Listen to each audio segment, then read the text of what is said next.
Hey, Mooch Crap, J-Dubs. Hey guys, what's going on? Mooch, Crap, J-Dub. Hey Mooch, hey Crap, hey Jay. What up with your Crap and Mooch and Jay with? Wake on up. It's Mooch, it's Crap, and Jay in the morning. Wipe your eye boogies, get your coffee finished yawning. This is Mooch and Crap. Wake up, let us begin with gaming news, skits, and call-ins from all the fans. No matter where you at, Cali or Pakistan, New York or New Guinea, this is where it's at. These are Xbox dudes with Xbox views on slander and hate towards Xbox news. This is Mooch and Crap. Show for the people, and they coming with it. Now do you understand? Now do you get it? Ponies love to lie and PC fans won't admit it, but Xbox hate is real and they all with it. Call in, let it ring in. We here to rock, we here to win. It's about the games, it's about the pride. Now Xbox community, come on, let's rock. Mooch and Crap. Make sure.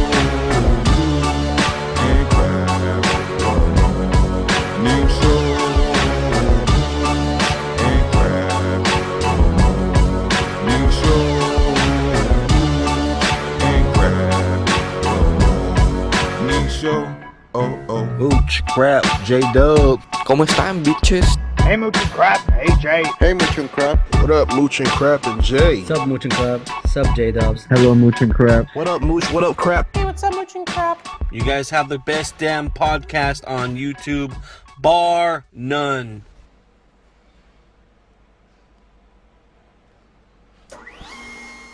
It's not a tumor. It's time for M&C Mornings. That's right. Woo! Thank you for the awesome introduction there, Arnold.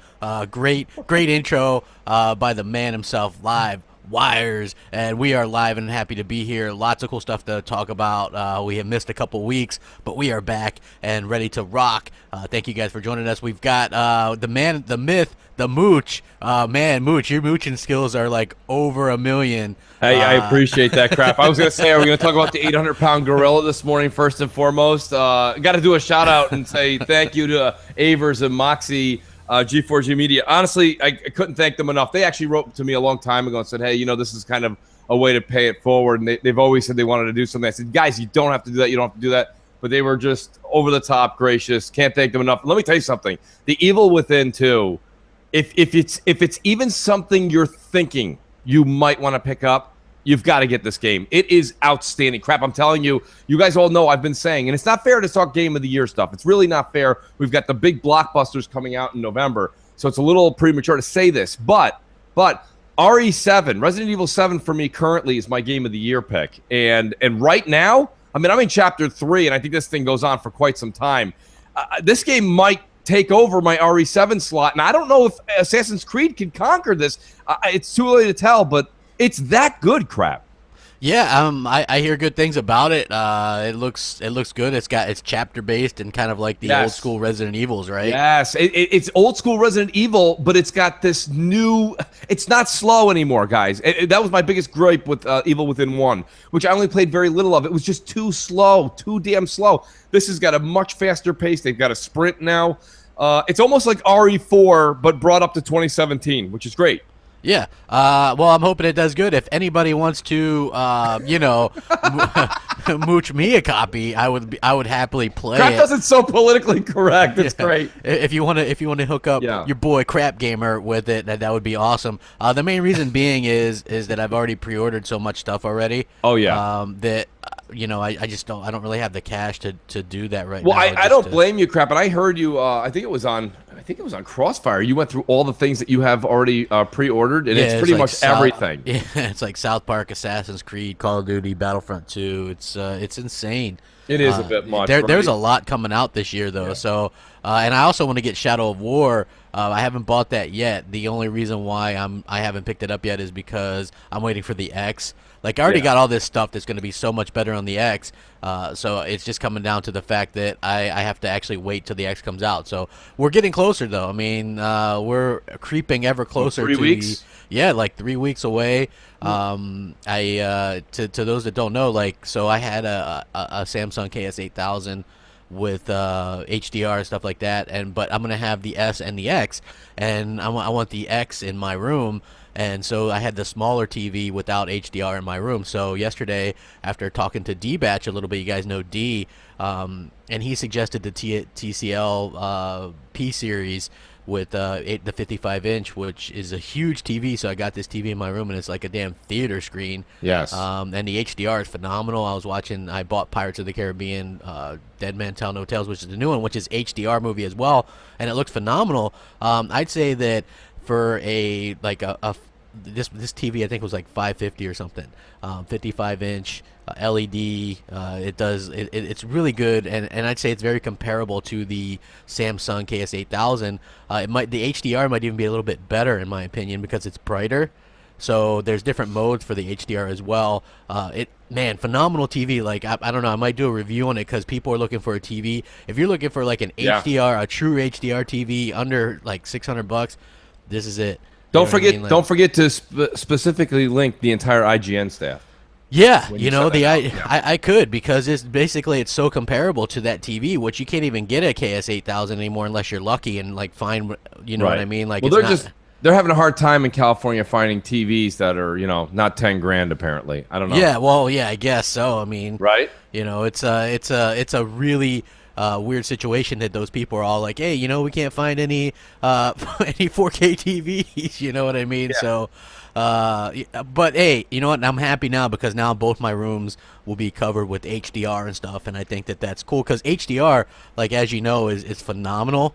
It makes a lot of difference, and I'm sure it's going to even make more difference when the X comes out. But I've never had a TV that big before. I know a lot of people probably have like 65 or 70-inch TVs or whatever, but I couldn't fit one on there. Well, it's room appropriate crap. I mean, I do have a 65-inch OLED, but I mean that's only because the room calls for that. If I'd gotten one smaller, you'd kind of have to bring the furniture up closer. So yeah, it's just it depends on the room. Everybody's got a different setup. My room, I couldn't. Some people game in their bedroom. That's where I game most of the time. You know what I mean? Like I'll game in there. So I got I got a big old leather recliner and stuff in my room as well. So it's cool. I can go out and kind of chill and game and have a good time with it. And I think that's what gaming's all about. So I'm very happy with that setup. And, I know people are like, hey, but, it's like maybe they never heard of that brand or whatever.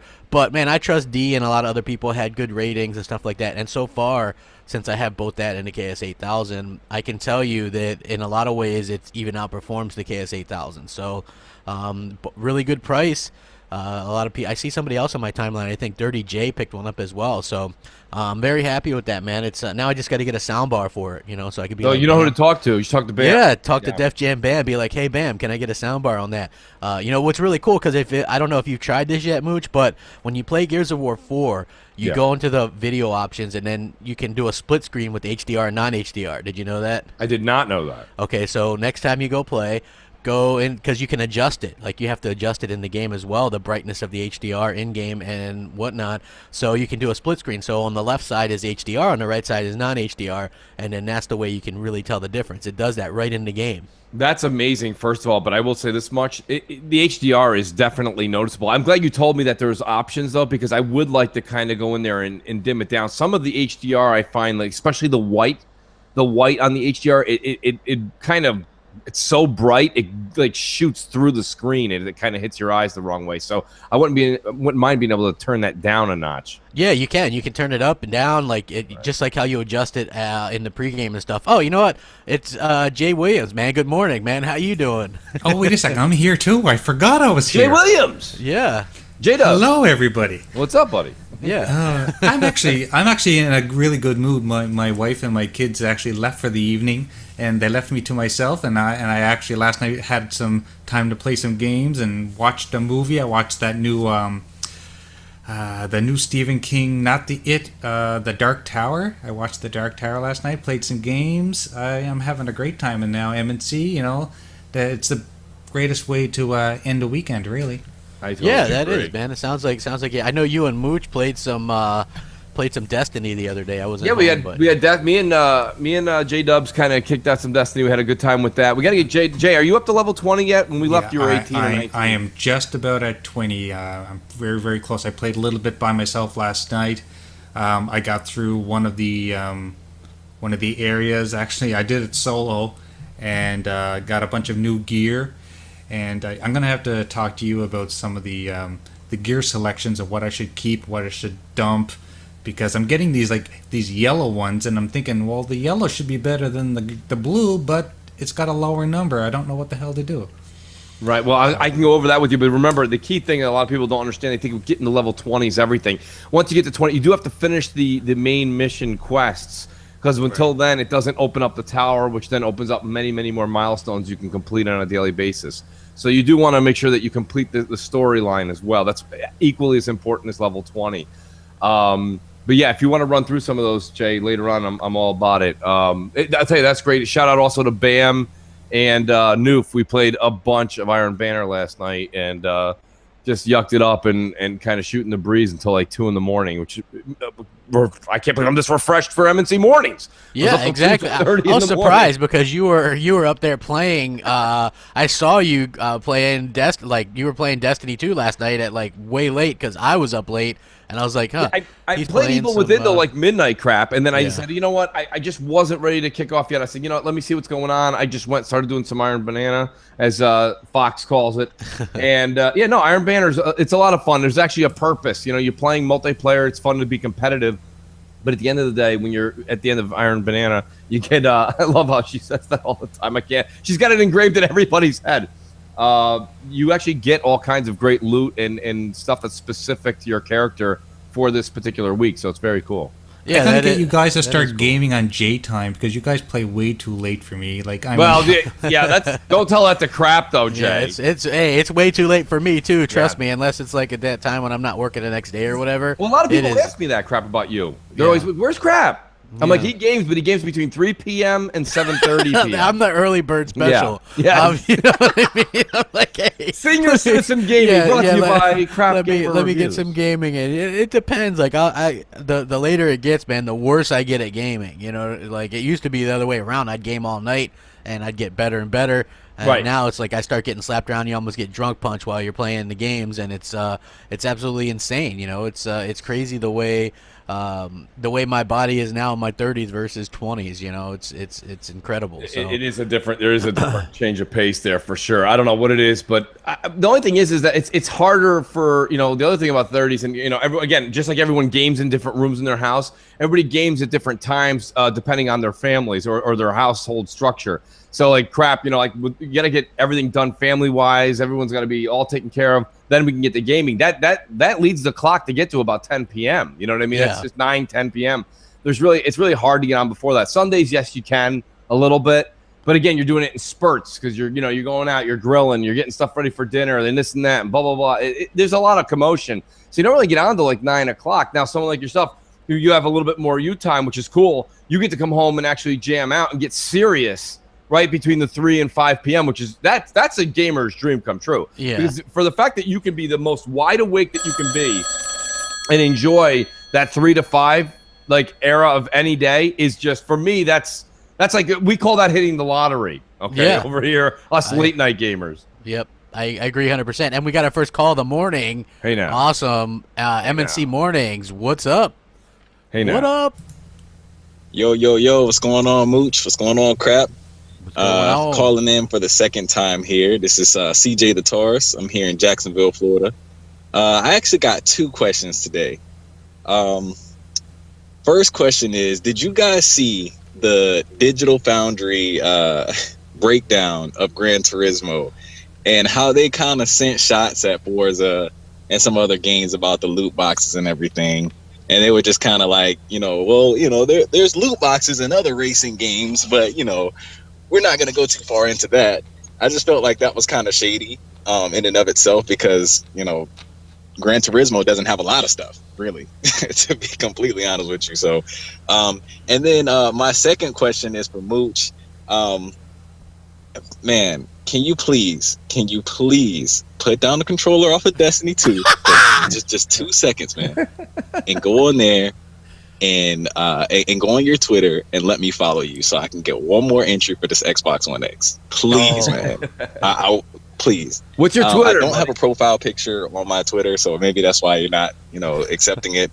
But I am CJ the Tar, Yeah. so Okay, if you could just go on there and do that for me, that would be greatly appreciated. But it was good to talk to you guys again.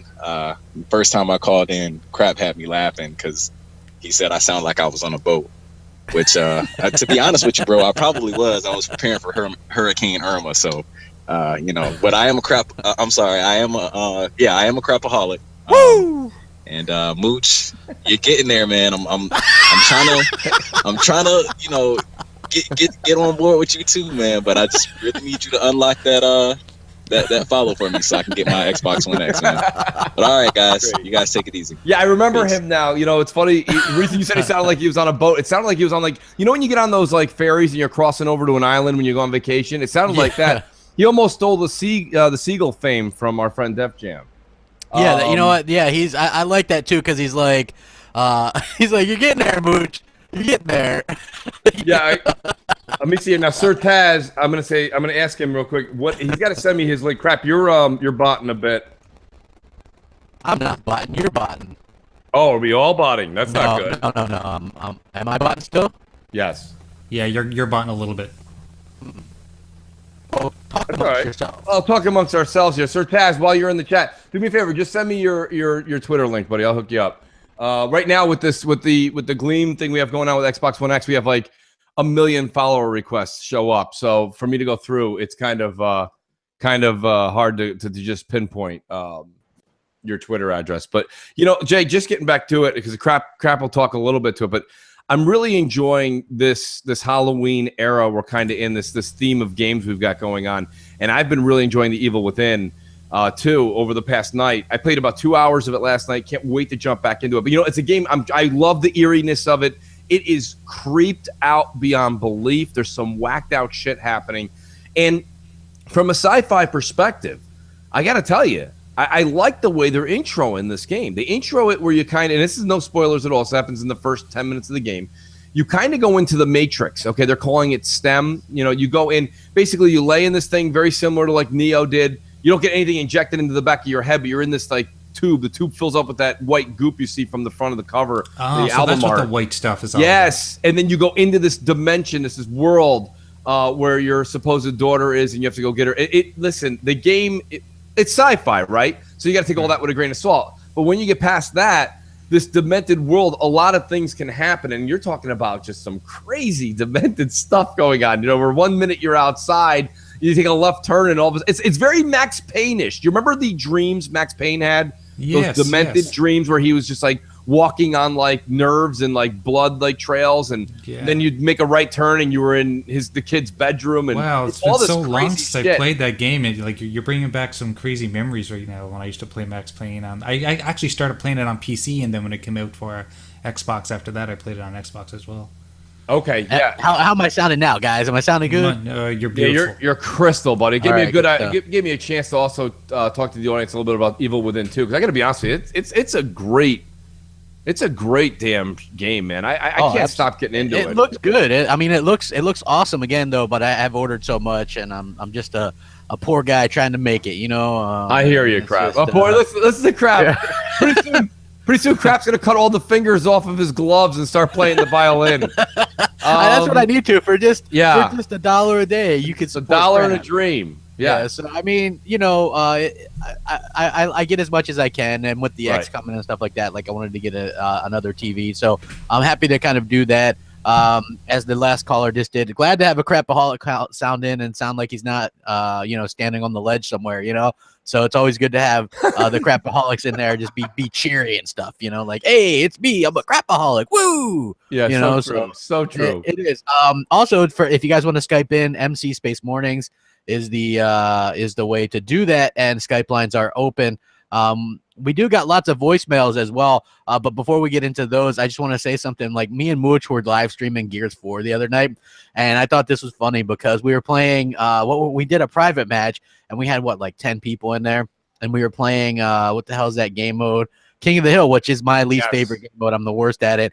And Mooch was whining the whole time about how the teams were uneven. It's terrible. Mooch wanted, he's like, you already had the equivalent of Michael Jordan and Scottie Pippen, but you wanted like Kobe and Shaq on your team as well. Well, yeah, that's fine, but you had the 1986 Dream Team, okay? I might have had, okay? And you know, it's funny. Crap was actually like, he's saying that I'm the kid. I think, you remember when you used to pick teams where you were playing pickup football, pickup basketball, I don't care what it was, and like your team wins and you won by a healthy amount, and then one person's like, all right, let's switch your teams up. And someone's like, no, we're not switching teams up. Teams are fine. What's wrong with the teams? And then that was Crap. Crap was like, no, the teams are great. What are you talking about? What do you mean? We only won by like what? 50? That's nothing. 50's nothing. What do you mean 50's nothing? Like, wait a minute. Well, no, you know what? We won the first one we won by a good amount, but then more people came in. And once you had like Noof and stuff, I was like, oh, okay. And then the second one was very close.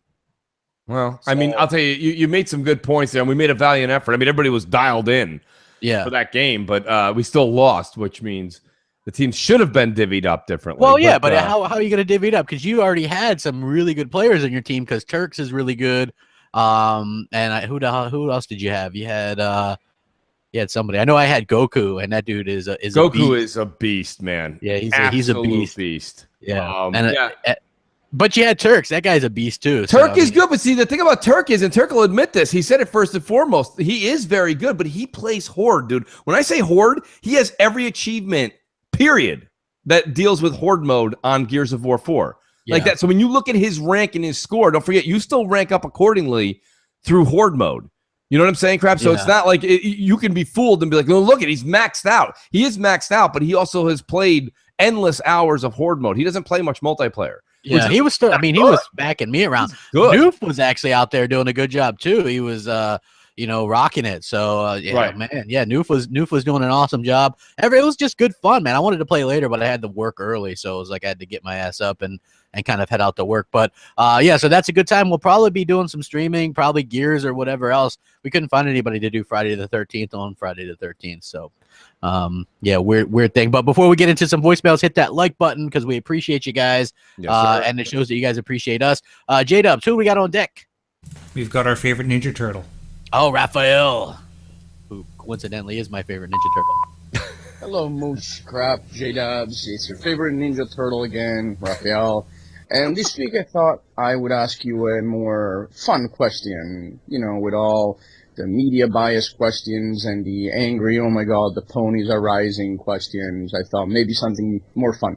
So, Crap, Mooch, what TV show would you like to be made into a great video game?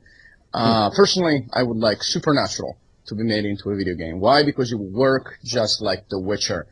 Regardless of which one of the two brothers you pick, you can go find monsters, or you could, switch between the two of them. You could go find monsters to hunt, figure out what their weaknesses are, investigate on it. I mean, those side quests in The Witcher were, wow, they were even better than the main story oftentimes. And of course, there will be a main story, a meta plot, so to speak, to go through, but I think it will be amazing.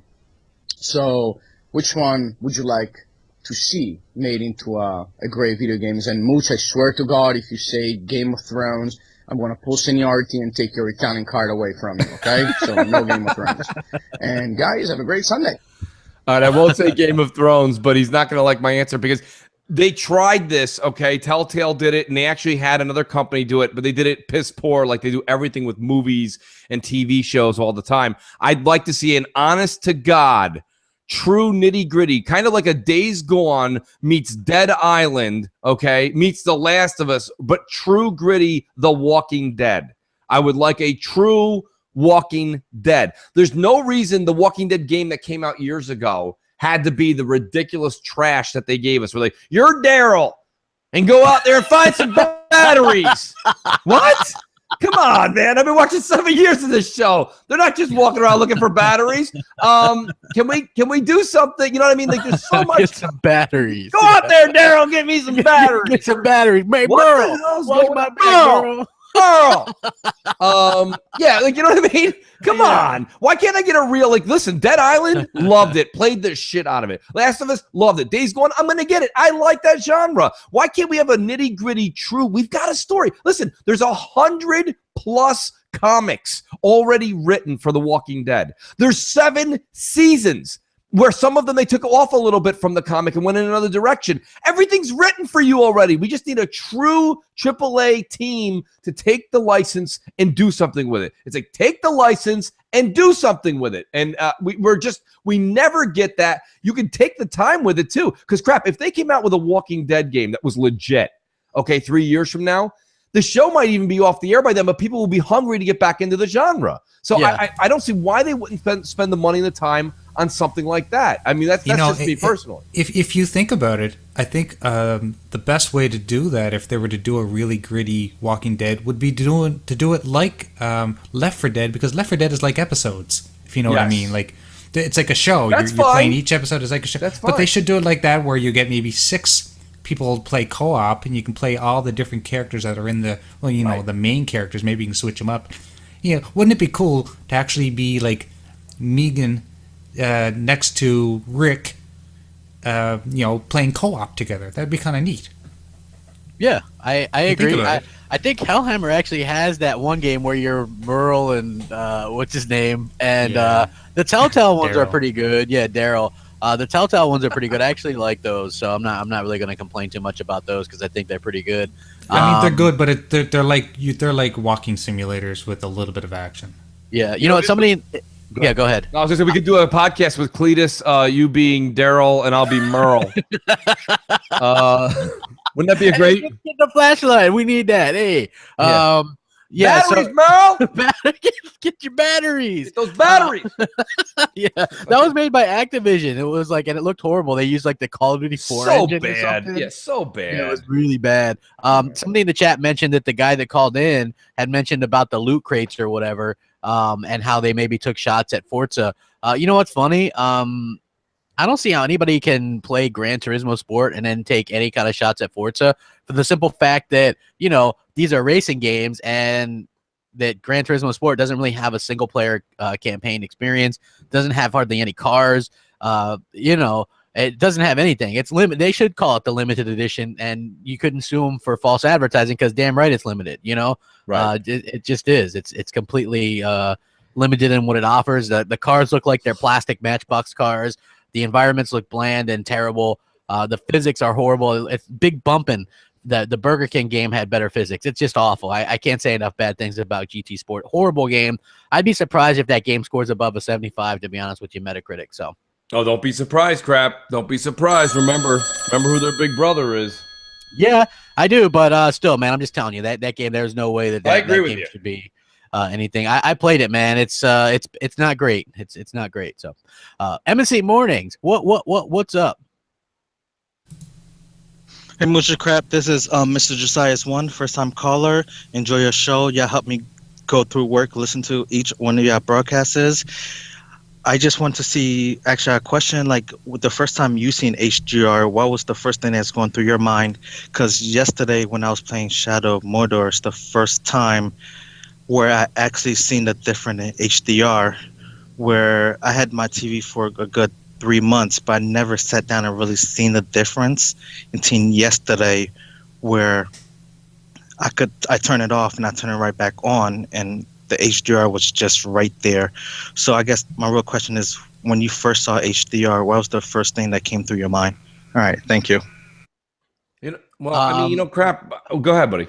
First thing that came to my mind was, man, that's a game changer right there. I just thought that, I thought that would probably sell more people than even like 4K. It's phenomenal. And Xbox really has the true version of that. I hate to get into a whole semantics thing, but if you talk to the Don or any of these developers that are in the know, they'll tell you exactly what's going on with that. Developers. Jay was on the ball. Developers.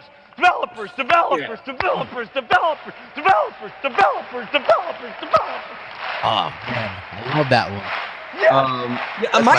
My thing with it, though, to be honest with you, HDR crap, I think it's a game changer. I think it's something that I think it needs to be tweaked a little bit. It seems like right now, and it's too early to tell, there's like a handful of games utilizing it. First of all, on the PS4 Pro, when I have that playing, the HDR is apparently present in Lost Legacy. I didn't notice much of a difference. I played about half a Lost Legacy without it because I had my PSVR hooked up. Yeah, I didn't play it. I'm not playing that with HDR because I got my PSVR hit up. Yeah, I got if you got PSVR hooked up, there's no pass through, so it doesn't get HDR unless you buy the new. Unless you buy the new one for $500, which no, sorry, Sony. But the thing about it is that I think HDR is fine, but I think it needs some fine tuning, and maybe that's just something we'll see come this fall. But right now, when I play Gears in HDR, like I said, there's some of the colors are like whacked out, like they're way too much. You know what I mean? I don't know if you guys noticed that or not. It just seems like you ever see any of those sidewalk like drawings that are 3D, and sometimes you see some of those reds and whites that really pop out of that art. This art is like popping out, and I mean, some of it's beautiful, and some of it seems over the top, like just brightness. So maybe that's a me problem, but I'll go and tweak it and play with it in the. That, my friend, is a you problem. It certainly is, Mooch. Mooch agrees with Mooch, of course. Yes. God, I love myself. Yeah. But, I don't know. Whatever you guys think, I think HDR is a game changer for sure. I will say this, though, Crap. I don't just think. I think I know, and I think you'll both agree with me. The 4K textures, lighting, and draw distance we're going to see are going to even trump the HDR colors. I think we're in for a real treat. I mean, games that are built with it from the ground up look much better, right? I'm just going to be honest. Like, that's true. That's just the honest truth. Like, some of the games that have it patched in or whatever don't look nearly as good. But the ones that have Gears was built with it, right? What's that? Yeah, Gears is built with it. Forza Horizon 3 is built with it. Correct. But some of them, like Battlefield 1, that game wasn't built with it in. So, obviously there's going to be a little bit of, it's not going to look as good or whatever. Right. But yeah, like I said, Gears has that split screen, so you can see clearly. Like, look at Fire. Like, that's what I was doing. I was like looking at Fire and then and split it down the middle. And you can kind of see how it is, man. It's awesome. I'm excited for those textures on things like fire and smoke, to see the crackling on the end of the fire and the smoke kind of drifting off. Those are the things that are going to be, and they showed that on Rise of the Tomb Raider, Crap. Like, these are things that are going to look amazing. And I think HDR only adds to it. You know what I mean? It adds to it. It's kind of like when you go out to a fancy restaurant, right? If the food is fantastic, but they give it to you in terrible like dishware, like, it kind of sucks. You know what I mean? When you go out to those 5-star restaurants or these white glove service things, when you go to these things, you have these amazing like plates. You don't see these things anywhere else. The plates are ridiculous. But it adds to the ambiance. I think the color that comes off of HDR is that pop. It's that finish. It's that finishing touch. But really, you take a game, and I know I'm picking on Destiny, but when you have Destiny, you throw some of your grenades. Sometimes some of those things that like kind of like flare out and then they kind of look like fireworks, where they just pop, pop, pop, pop, pop, pop. When they do that and you see that lighting effect kind of crack off on the end, that's what I'm waiting to see.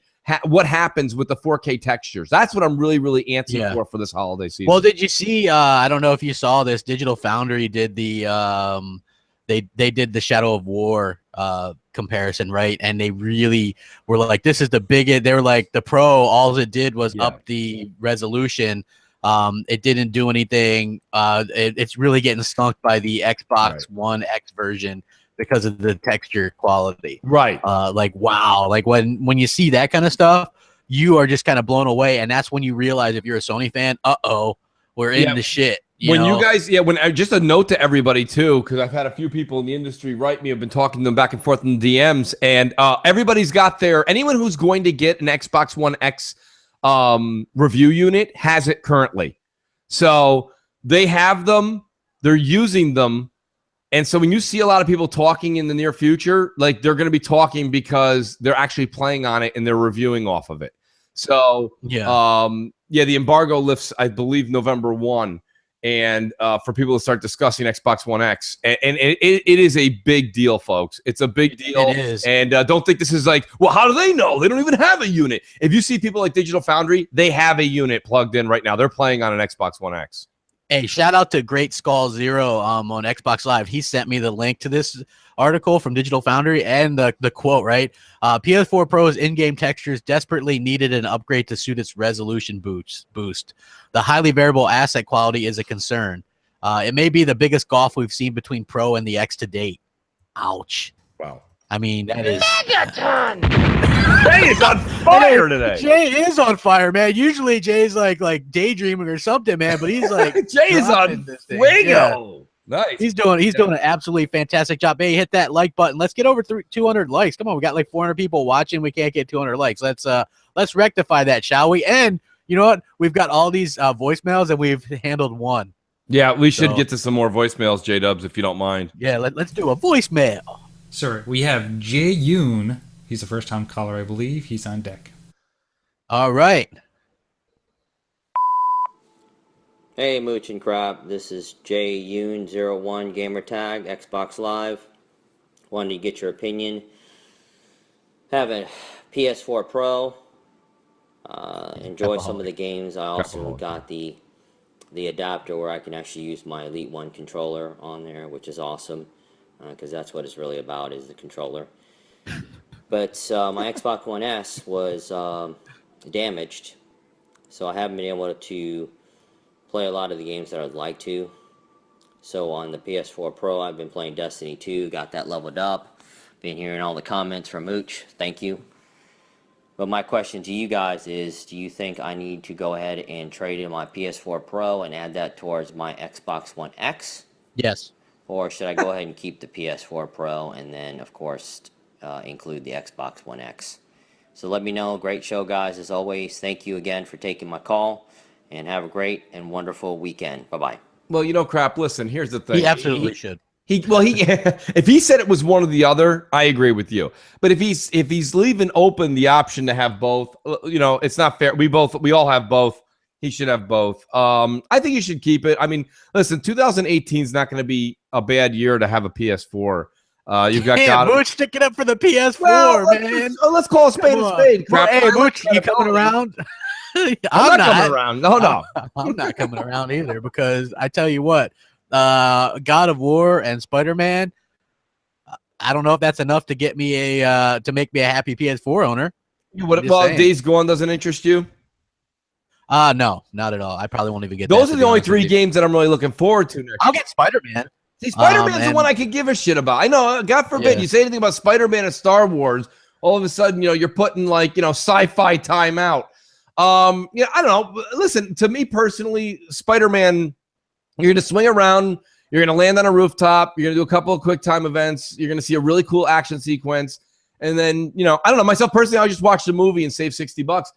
I don't know what this whole everybody puts a Spider-Man logo on stuff, Star Wars logo on stuff, and people just buy it and they're like, well, it's okay, it's Spider-Man, Spider-Man. No, I don't know. Yeah. I haven't. There's yet to be a good Spider-Man video game out, so they're batting 1,000, sarcastically. That's not true. There were some early Spider-Mans. I remember playing Spider-Man the movie game on PS2. Yes. And that was PS2 a pretty years. Good, yeah. That was a pretty good one, where he was wearing kind of like the pajama outfit at first. Yeah, or whatever. I know what you mean, cool. and it wasn't that it was bad, but crap, remember what it was going against back then, right? Yeah, I remember. Lara Croft looked like a polygon of Star Fox. Yeah, there was a Dreamcast Spider-Man game too that was based off the cartoon that was actually pretty damn good too. So, M&C Mornings, what's up? Hey now. Okay, Jay. ¿Cómo está, bitches? Hey, Mooch, Crap. Big shout out to Jay. Just quickly going to go over the HDR thing that you guys were just talking about. One thing I would advise is do not play any of your online games in HDR, because you're just going to be at a terrible disadvantage.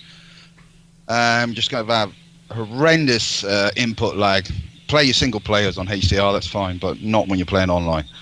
The other thing, I watched the video that Crap did on GT Sport, and I played the demo myself. There were some things I liked about it, and other certain things which I didn't. I mean, the cars felt a little bit floaty on the track. Mm-hmm. The environments were not very good, as Crap pointed out. But one reason why I haven't bought Forza Motorsport 7 yet is I read about, it's got loads of content, I get that, but I've read about the online multiplayer and it ain't very good. And why Turn 10 keep doing this, I do not know. I'm going to hold off on Forza, even for the X, until they sort this online multiplayer out, because I don't fancy going into a race with people online and, come to the first corner and get absolutely whacked off the track just because there's some idiot behind you who can't be bothered to learn racing etiquette. And that's one thing about what GT Sport does better on the online side. You got to give them credit for this. They've copied the iRacing model, And I'm afraid Turn 10 haven't done anything on the multiplayer for ages. So I'm holding off on Forza 7, which is a shame, really. I was going to get it, but I read some of the reviews, and I'm not very happy about the online portion of it. So I just want to know what your thoughts are on those points, guys. And like I said, comment start bitches. Happy days. Well, the online stuff, I've only played, I think, a couple of online matches on there, and it just seems like online to me. I don't know. Like there's more players on the online on Xbox on Forza 7, so it's hard saying. And as for GT, it could have the best online in the world, and it handles like crap. So you know what I mean? That's not going to be for me because it skates. Everybody that like that's what he's talking about. It's like that skating kind of effect, and it's not anything to do with any kind of tricks or anything like that. You drive, and it feels like you're ice skating. You know, it's like you're just kind of gliding along on the roads, and it's weird. It's not a good experience. Yeah, I mean, I'm trying to come around crap on Forza 7. You know what I mean? Like I'm having a hard time, but Alan helped me come around on Friday on on Crossfire, and he really talked me into it, man. I mean, so listen, here's my thing with Forza. I don't think Forza 7 is going to be something I'm actually playing day one when the X comes out, because guys, we talk about this in crap with your huge list of pre-ordered games, and things like The Evil Within and all this, Wolfenstein 2, and the list just doesn't end. Mario Odyssey, and I know nobody's going to want to put down their X to play Mario, which is why I'm going to play Mario from October 27th till November 7th, like straight. Like I'm putting everything else down and playing Mario because crap, as well as I know, right? Multiplayer, all the shit we're going to go into. I'm not putting the X down. Yeah, back to Mario. So I'm going to give Mario my undivided attention because I am excited for Mario Odyssey. It got a perfect score from Edge or whatever that is. Listen, you know what? I hate to say anything's perfect, but I didn't even play it. I bet you I would give it a perfect score. Oh, of course. It looks fantastic. Mario. Come on. Yeah. And it's Mario with a twist, right? Yeah, I know Hellhammer is jealous because he doesn't have a Switch yet. So I'm going to be getting that Mario, and he's going to be like, damn. He'll probably snag your Switch while you're at work. I know, probably, but Hellhammer. He is. He manages to he mooches more than anybody. Yes, he's up there. Yes, I understand. No, I gave him a degree back in, I told him 2009. He got a degree from Mooch U. He mooches everything. Like that's me and him game share, and he bought Super Lucky's Tale, but everything else so far has been interesting stuff. Although last year he did buy a few, so I mean, we do have a call. We're keeping this guy on hold, he's on a Jerry Lewis telephone. M&C Mornings, what's up? Yes. What's up? Hey now. Howdy. Hey. ¿Cómo estás? Moshi moshi. Hello. Hey now. Greetings. Hello. I think we lost him. Oh, I think he was on hold too long. He got frustrated with you guys, like your guys are a call center or something. You kept him on hold too long, Mooch. How dare you? Dang it. I have a tendency to ramble, folks, don't I? Yeah, no, it's all good, man. Hey, let's go ahead and do a voicemail while we're waiting. Absolutely. Okay, so we have Gold Line X23 on deck. Well, he's a good calling. Hello, Mooch. Hello, Crap. Hello, J Dubs. It's Gold Line X23. Just want to make a comment, man. Have you noticed how the media and little bloggers and other PlayStation YouTubers are bitching about the Rise of the Tomb Raider on the Xbox One X? Mm-hmm. Digital Foundry even said it wasn't fully optimized yet, but yet they're still on, oh, it's dropping frame rates, it's dropping this. They just need to shut the fuck up and just know that the X is like a month out. And just go from there. But anyway, look, great show, guys. Keep up the good work. See ya. Well, I've actually liked the representation and the way that they've been showing Rise of the Tomb Raider on Digital Foundry. They've really been very clear, I think. That's the thing, crap. We talk about all these new games. We're not talking about the games we've got to go back and play. Yeah. And one of the games I have to play is Rise of the Tomb Raider again. I really do. I have the DLC to play through on that, so I'll be happy to kind of. Don't you need to finish Rise of the Tomb Raider, Mooch? That is true. Yes, I've only gotten the third. Time? I didn't play it. I didn't play it all the way. I bought it day one. I for some reason. Listen, here's the thing. I want to use the word, and I have to be careful how I say this. I'm kind of a completionist to a certain extent. Does that mean that I 1,000 every game? Absolutely not. But I try as I move through the world to get as many of the objects, get as many of the side quests and this and that, That game just kind of overtook me. There was the tombs. There was all of the collectibles. There's, of course, the main story game. There's a couple of side missions. There's just so much going on in that. And then I was just doing some other, I can't remember that year, what else launched around that time. That came out in holiday November. And I believe we had a couple of great other titles that came out, multiplayer-esque. And I just kind of focused on those. I don't remember if that was Halo 5 year or if that was, I can't remember. But nonetheless, my point being is that I kind of got overtaken by other games. So with me trying to go through these worlds that they had, and it's shame on me. I mean, it's shame on me. That's why I'm saying when this thing is getting the X treatment, I'm looking forward to getting back into Rise of the Tomb Raider. So you're talking about Wolfenstein 2, Wolfenstein 2. A lot of people say, am I trolling? No, I just say Wolfenstein. I don't know why. Wolfenstein. I know it's Wolfenstein. But like I said, there's Bernsteins out there, right? They're not Bernsteins. But, it is what it is. Well, that's great crap. But I'm not coming around. Mooch has got a point, okay? Mooch has got a point. Well, somebody listen to Mooch for once. Mooch. Yeah, yes. Come on. Yes, I'm a big fan of myself. But you know what I mean, crap? I mean, there's just so many games coming out. And then we've got that. I want to play Doom again. Now, Doom, Jay, I did play through, okay? And I played it immensely. I'm halfway through on that. And, I'm looking forward to the X upgrade of that, so... Yes. You see what I'm saying? Crap, we're at a 10 game here. I can't speak for everybody, but a lot of us are working 40, 50, 60 hours a week, you know? And I mean, we haven't even gotten to PUBG. Shout out to Mike Ibarra is in the chat. Mike's a huge fan. I've been writing to Mike. I said, Mike, save me one of those chicken dinners this fall, will you? I want to get into it. That's a game but that's dedication and time. I think if you want to be good at PUBG, okay, you can pick it up and put it down anytime you want. That's what's great about the game. That's the lure to me. But if you want to be good at it, you've got to put some serious time into it. 1 versus 100, you can't just drop down there and be like, I occasionally pick the game up once every 2 weeks. You're not going to do very well. So you got to play the game. You got to kind of get to know the terrain. You've got to make your allies. I just think it's a great game. But the thing about it is you're talking about time here, folks, and that's what's of the essence. Yeah, I agree 100%. Yeah. Hey, and now that we got a call, let's not make them wait. M&C Mornings, where there's a no-minute wait. What's up? Hi, Merchant Crab. This is Fury 1386. It's been a while since my last call. Hope you guys are doing well. So my question is that the spring lineup of Xbox games is the State of Decay 2, Sea of Thieves, and Crackdown. What game do you think is going to get delayed? As always, thanks for all the work you do, and I'm out. Bye. See if these will get delayed. We talked about this on Friday, and it was a great roundtable discussion. I guess if I had to pick one, I would say Sea of Thieves. And that game has the reason why is not because I want it to get delayed. No. I think it's a great game, but that game has to launch with content ready to go. Or you know what I mean? Yeah. Like you have to have content going because they're going for a Destiny type of thing where you're with your friends, shared experience or whatever, loot drops and all this kind of stuff. So you need stuff to do to keep people busy.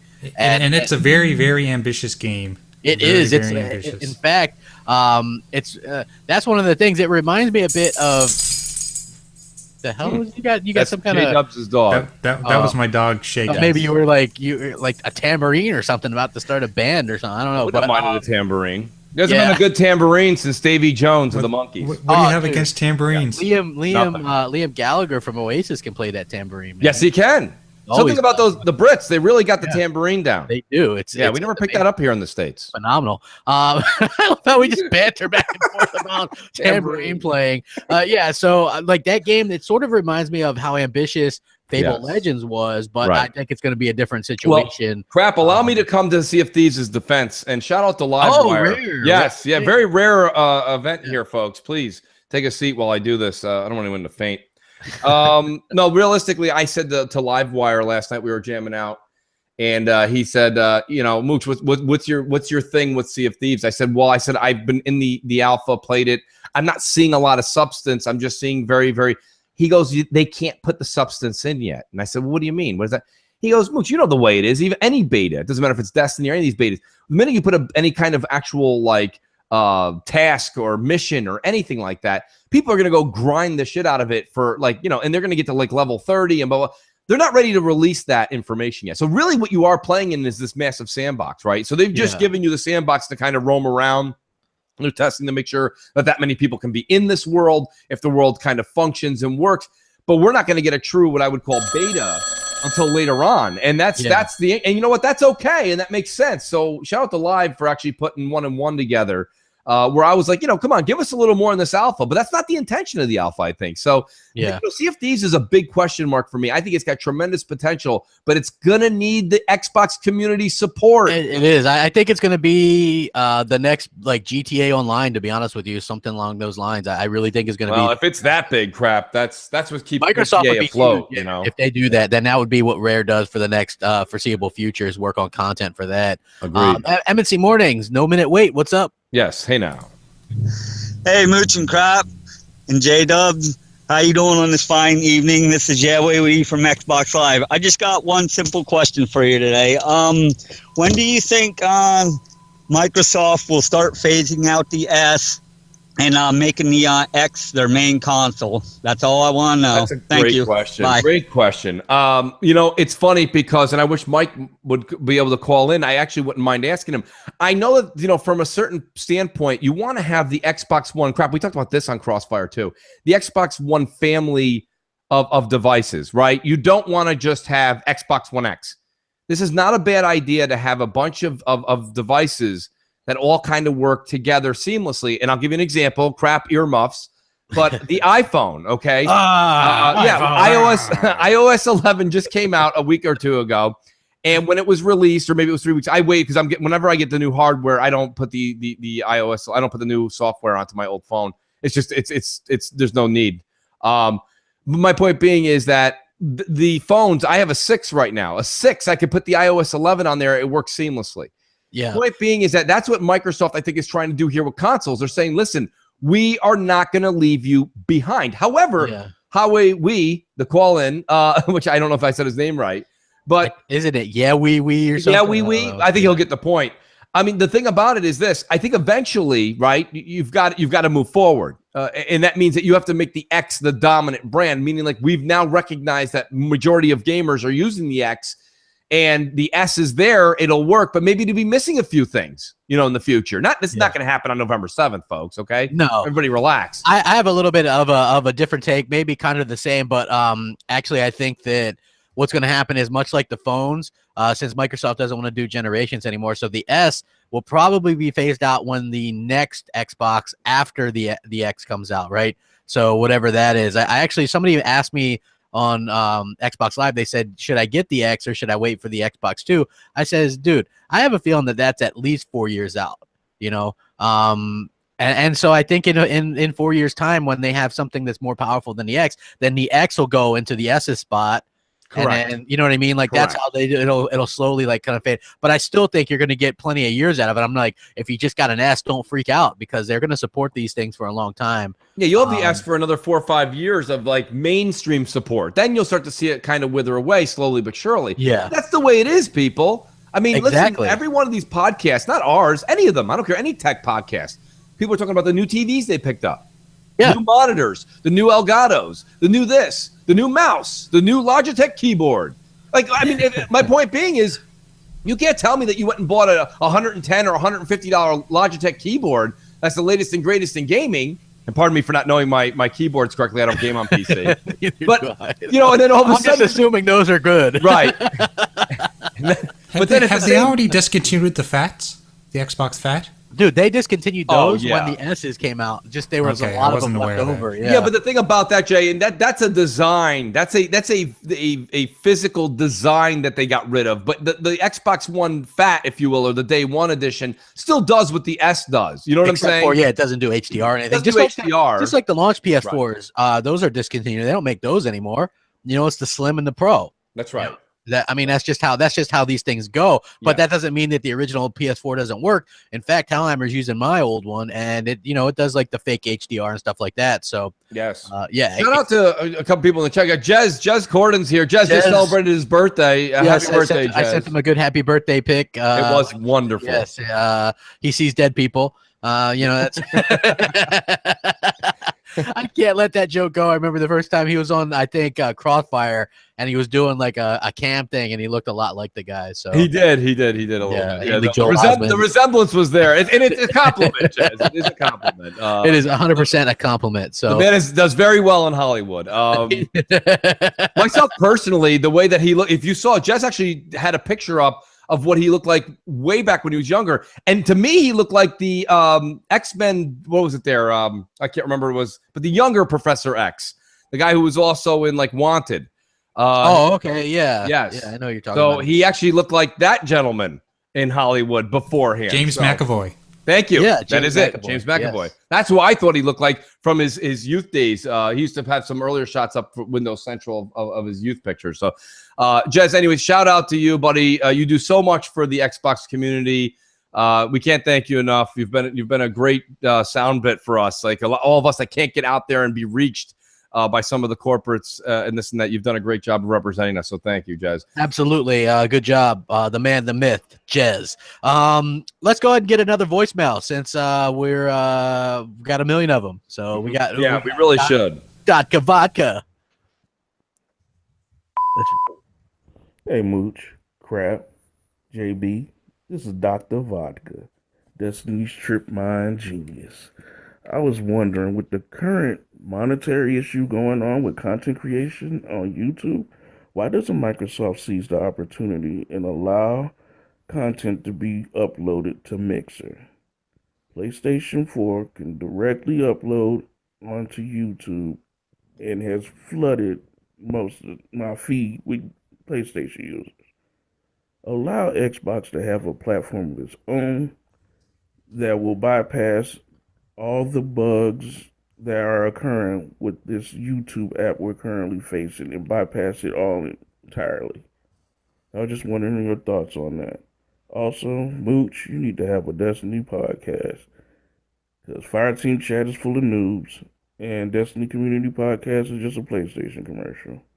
Why don't you think about that? You guys take it easy.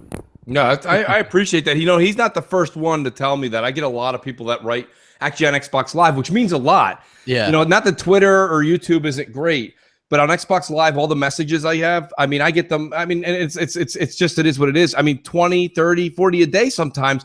People are like, hey, Mooch, what's up? Some people are saying, Mooch, do the Destiny podcast for Xbox. Yeah. And you said it even, and you're not even a Destiny fan. Yeah, when the X comes out, yes, what you could do is little 5-minute videos or whatever of, some people like, here's where Xur is, or here's how you do this. And you know what I mean? Like just little like Destiny videos, and those could pick up. And that's fine, Crap. But the thing about it is, and you guys all know this in the chat, you guys who know me, guys who've known me for years, I mean, I don't really do this for the a lot of people do here's Xur.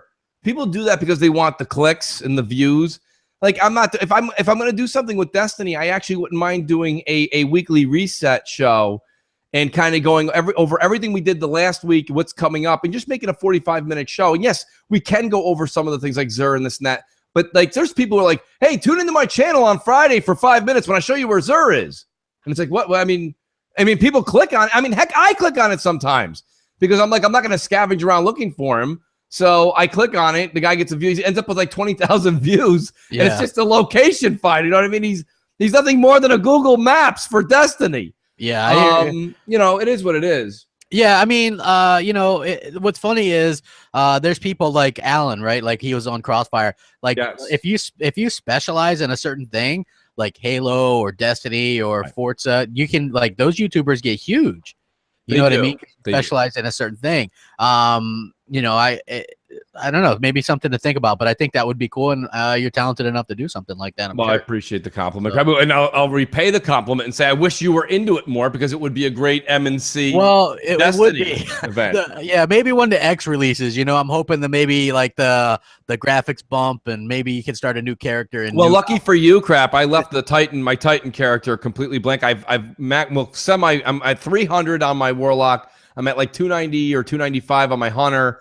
And then I left my Titan blank because I know there's going to be somebody who's going to be like, oh, man, I'd play it, but I don't have anyone to run through it with. Yeah. So if that's you, Crap, I have to get my third character. Yeah, I just want to say that I came around.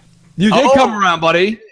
He did come around. Which is great. And Jay, honestly, Jay, you should speak to it for somebody that you were never anti-Destiny, but you weren't No. pro Destiny. So I mean, No, where do you stand? stand? I never tried the first one, and then I heard all the hype. I mean, I think the reason why I didn't try the first one was because of a lot of the negativity that came from it, and I was one of those idiots that jumped on the Division, of course. And I did enjoy the Division for how long it lasted. 29 days. Exactly. But what I do like a lot about Destiny is how similar it is to Halo. You know, like, it just goes to show that, you know, this team created Halo, and they basically made a clone of Halo, added a lot to it, added these MMO elements. I love the enemies. I love the shooting mechanic. I love the addiction you get when you want more weapons and better weapons. And, you know, like I was having a conversation with you yesterday, I was saying, you know, like, you keep striving to get that one weapon that takes everyone out with one hit. You know, like, that's where you're going with all this. And it's such a fun game, and the environments are great. You know, it's a really good game, and I've been playing a lot of it solo. And what little I've played in multiplayer, that's been just as fun.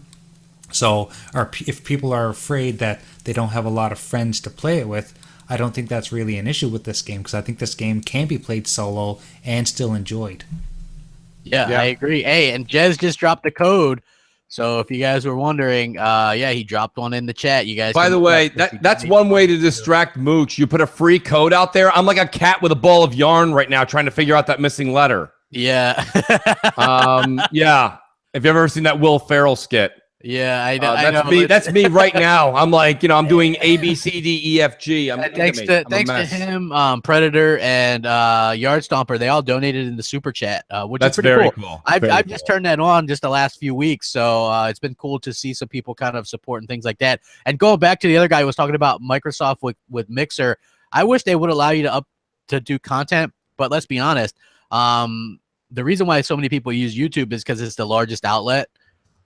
So even though some of the rules and some of the changes, I expect that some of the changes that people are going on, it sucks for like small YouTubers for sure, but I expect that they'll probably relax on some of these eventually. What you guys have to remember is, like we're all the rules and things like that. Like if you go back to, like, I'm a big Bubba the Love Sponge fan.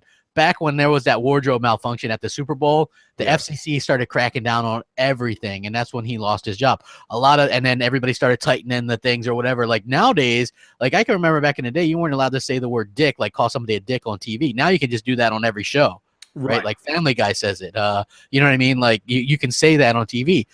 So I would expect that YouTube will have to loosen up somewhat, you know what I mean, if they want to keep their content creators. But the bottom line is there's not another viable outlet, right? Like Mixer is great for streaming and stuff, but there's not a big audience there, you know?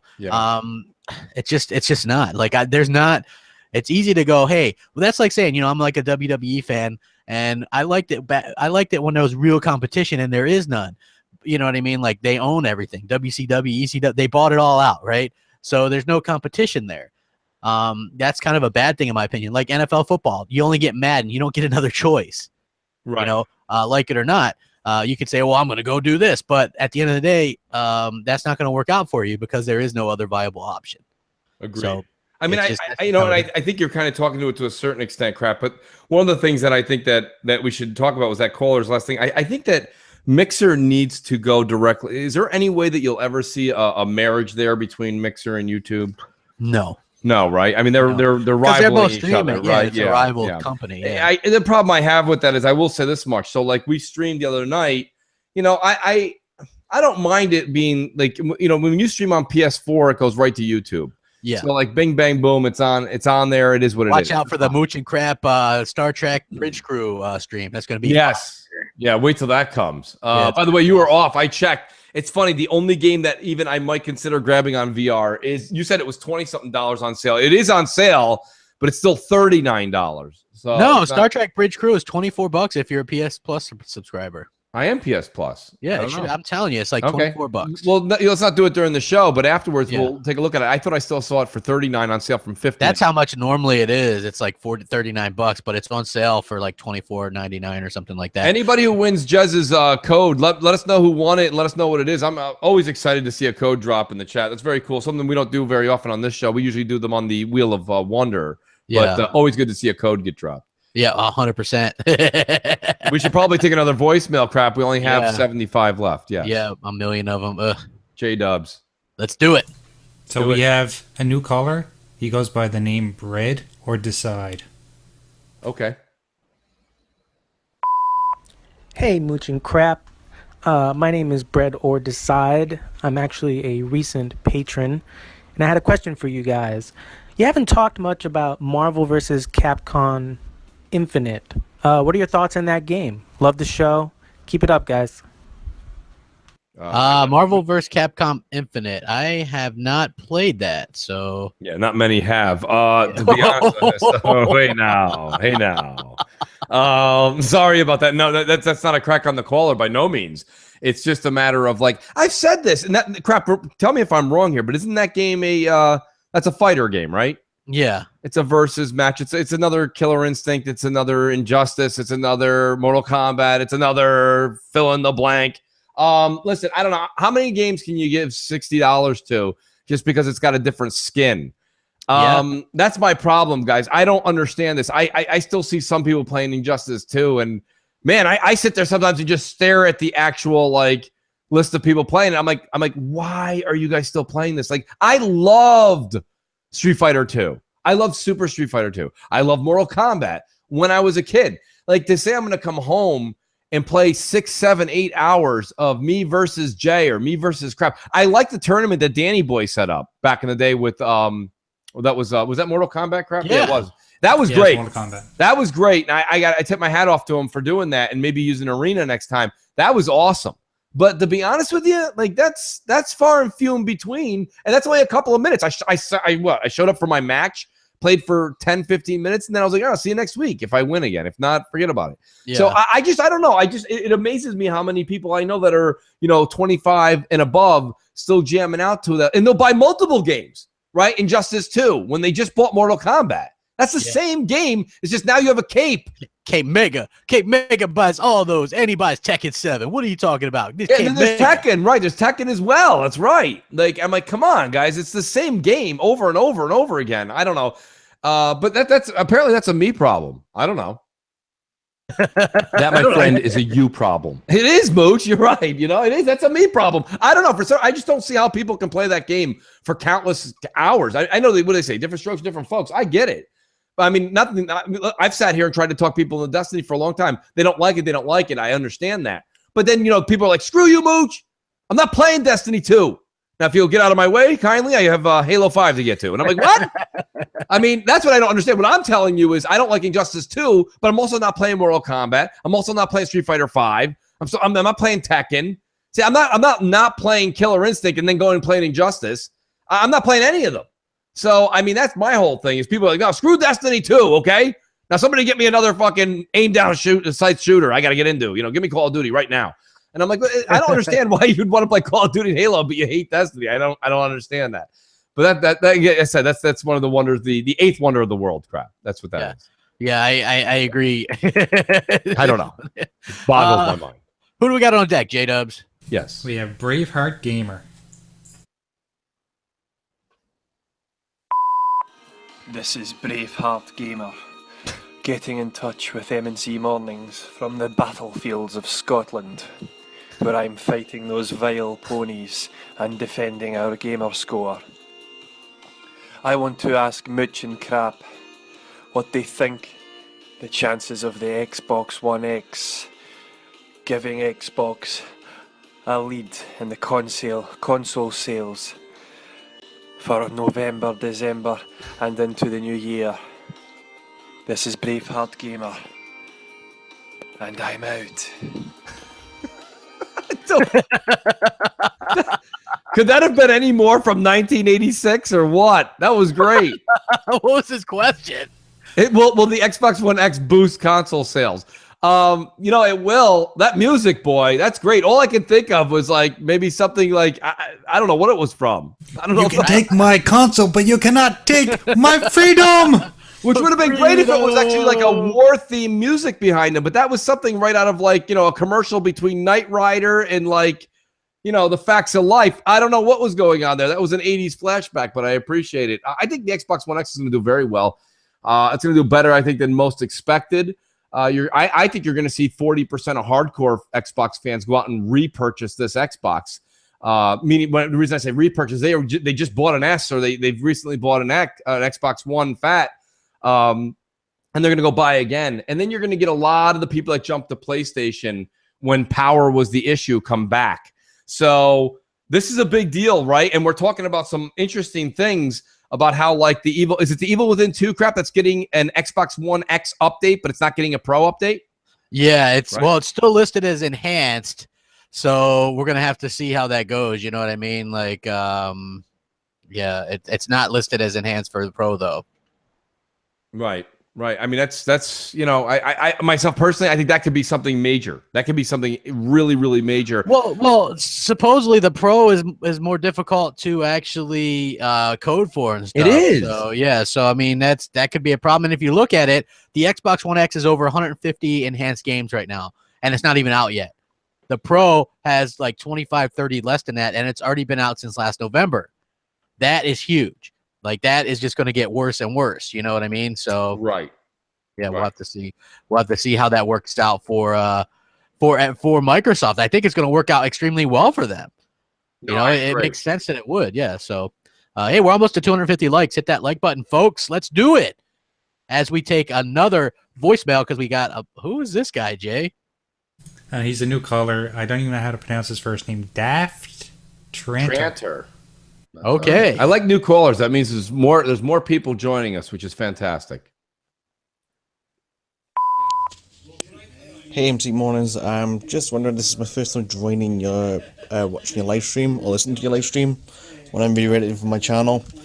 My question is, what do you think Microsoft's going to do right this time with the Xbox One X? And when do you think the original Xbox backwards compatibility is going to get released? Just only asking, because I always been wondering about it since you announced it, and I am looking forward to it. So, yeah. Add on Xbox Live if you want. Call of Duty 14th, L-Spot as one. And can you give me a shout out to CH Gaming and the Toronto Show? Cheers. What was his question? I didn't. Jay, did we have a question in there? Yeah, no, I'm not totally sure. Well, let's play it again. I want to give the guy. He's a new caller. I didn't pick up his question. Okay. Well, he did have a little bit of an accent. I think it might have been hard to make out some of it. So let me play it again. Well, we've had worse accents or heavier accents, so that wasn't bad. Hey, M&C Mornings. I'm just wondering, this is my first time joining your, watching your live stream or listening to your live stream when I'm ready for my channel. My question is, what do you think Microsoft's going to do right this time with the Xbox One X? And when do you think the original Xbox backwards compatibility is going to get released? Just only asking, because I always been wondering about it since you announced it. Oh, okay. Xbox and I'm looking forward to it. Okay. So, yeah. Add on Xbox Live if you want. Call of Duty 14th, L-Spot as one. And can you give me a shout out to CH Gaming and the Toronto Show? Cheers. Okay, so he was asking about what do we think they're going to do right? Well, I think the fact that they're not going to be mired in resolution nonsense and having the best multiplats, I think those are two things that are going to be right. Yeah. Also, I just think the fact that Phil Spencer is a gamer and heading up Xbox, I think that's going to help as well, instead of trying to go with the whole TV angle, which they could have snuck that in later if they wanted to. I'll attack the second part of the question, crap, where he talks about back compat. This is a me problem. I don't really care about back compat as much. That doesn't mean I don't want it there. It's great. Like I said, it's like that option in the car that you don't use, but they're like, hey, you know what? We'll throw that in for you. You're like, thanks, I guess. I don't necessarily need that, especially when we're talking about OG Xbox. I mean, we are sitting here weekly, folks, and we are talking about countdowns to the Xbox One X. We're talking about 4K textures, 4K lighting, draw distance, faster load times, okay? We're talking about new games coming out. We're talking about games that we have in our library currently that we bought in the last 12 to 18 months that are getting the X treatment. Does anybody really want to go back and play a game from 2006, 2005, 2004? I do, but I could be weird. Notice Crap said that and an echo emerged from YouTube. Yeah. Well, Nobody. no, listen, I'm excited to be able to play some of these games. You know what I mean? Like I mess around. It's an option. Give me options, right, Crap? Yeah, I mess around with backwards compatibility. It'd be cool to actually be able to record stuff through HDMI, original Xbox games and stuff like that. You know, because I do like Throwback Thursday stuff. So I think in that aspect, it would be absolutely cool to be able to do that. And so I look forward to doing that. I like it because everything looks and runs better that way. So you get to like the other day I did footage. And even my footage is still pretty good because it's HD. I did a original Xbox game called Munch's Odyssey, and people were DMing me, "What's that game and what platform?" I'm like, "Hey, it's Munch's Odyssey from the original Xbox. That's how I recorded it." You know what I mean? Still looks good. You know, people like you have to remember that came out in 2001. Some people might not even have been alive at that time that are on Xbox now, or they were very young. You know, and the same thing even with some of the 360 stuff. Like Gears came out in 2006. You know, if somebody was like 5 or 6 at that time, now they're old enough to play the games. You know, so they might want to go back and be able to play all of them. And the fact that you could get into Gears and play all of them on the Xbox One is phenomenal. Crap, but here's the problem, okay? There was silent movies back in the day, and there, you know, black and white movies and all these things. Those still like black and white movies, man. Stop it. Just dude, I watch It's a it. Wonderful Life every year. Great. Yeah, of course you do. While you're fucking in your tryptophan coma of turkey. Listen, that's a you problem. Listen, I got news for you. Nobody's listening. That, my friend, is a you problem. Tell him. Damn it, Mooch agrees with Mooch. I need another crap gamer one. Get me out of here. Something. Get me out of here. Como estás, bitches? There we go. Finally, Woo! there's Crap. Crap. Here's the thing. There's a lot of great classics. There's a lot of this and that. The minute I got the SNES Classic, I plugged it in, brought the kids over. We kind of all jammed out. We're playing great it. Time. You were like, woo! We did. We had an absolute blast for 2 hours. I still like it to a certain extent, but the kids wanted to move back to Xbox. They're like, "That's great, Dad. I'm going back to Destiny." My point being is this, okay? This nostalgia stuff is just, it's too powerful. Nostalgia is a hell of a drug. Mooch is so on topic today. Man. Bless him. But you know, the thing I'm saying is, like, I think, like, when you say like silent movies were great and this and that, nobody wants to watch Charlie Chaplin. Nobody wants to watch this stuff. That's true. Nobody, Crap. People would love Charlie Chaplin, man. What an American hero, an icon, yes. man. I tell you, there's the Wright brothers and then him right there. Oh, hell yeah. Listen, the whole thing behind it is nothing against Chaplin. I'm just saying, like, it's not. That's just not what people want to do. I think we're all talk. Listen, we all see what we're right. We're all talk. Listen, I go on. We all see. Don't we all see each other's what we're playing? I don't see anybody on my friends list. Nobody on my friends list is playing, you know, Top Gun. Well, you wouldn't be able to see them. What do you mean I wouldn't be able to see them? I can see them if they're playing a back and pack game.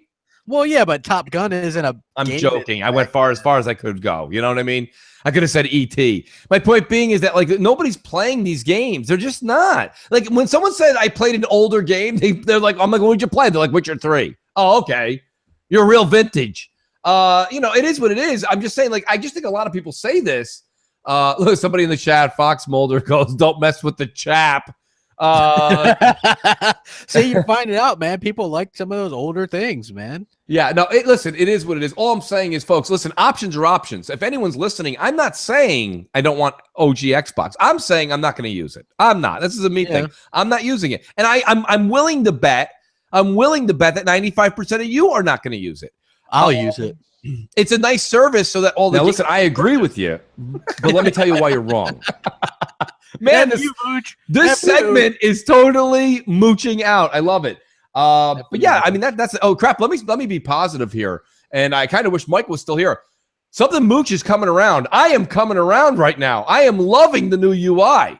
Crap, I can't believe You were complaining about it the other day. Well, I just got it yesterday. I was watching Rand's videos, and I was watching all these other people that did great videos on the UI, and I didn't like what I saw. But let me tell you something. I'm really enjoying it, and let me tell you why I am. I really like that I can customize that homepage to the certain games I'm playing, and it opens up the entire Game Hub. Now, Game Hub means something now, folks, because now you take The Witcher 3 or The Evil Within or Destiny 2 or anything you're playing right now, you set it to your home pin, and when it's on your home, everything comes up. Your friends that are playing it, recent videos, achievements. It's really great. And then you can pick like somebody, there's like 2 or 3 people you're playing Destiny with right now. You can put your friends right there. You can see what they're playing, what time they got on that day. It's really cool. And it keeps you completely in tune with your friends and your favorite game. So bravo to Mike and his crew. I think the UI is fantastic. I will say this much. I'll agree with you as well, Mooch. Like I just got the update the other day and I'm really liking it as well. Yeah. And now that my only confusion, and I watched the video. The extra step that bugs me, the only extra step that bugs me now is if you go to friends, okay, so you hit the illuminated Xbox button, then you go over to friends, which is very fast, and then you say, I want to invite that friend. So you now click on your friend, opens a window. Then you hit the invite, opens a window.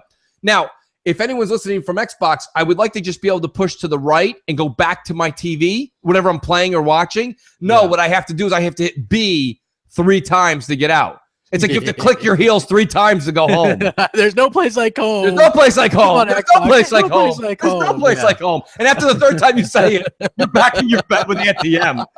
Listen, I personally think we should be able to push to the right, and get back to our home screen or whatever it is we were enjoying previously. It's an easy fix.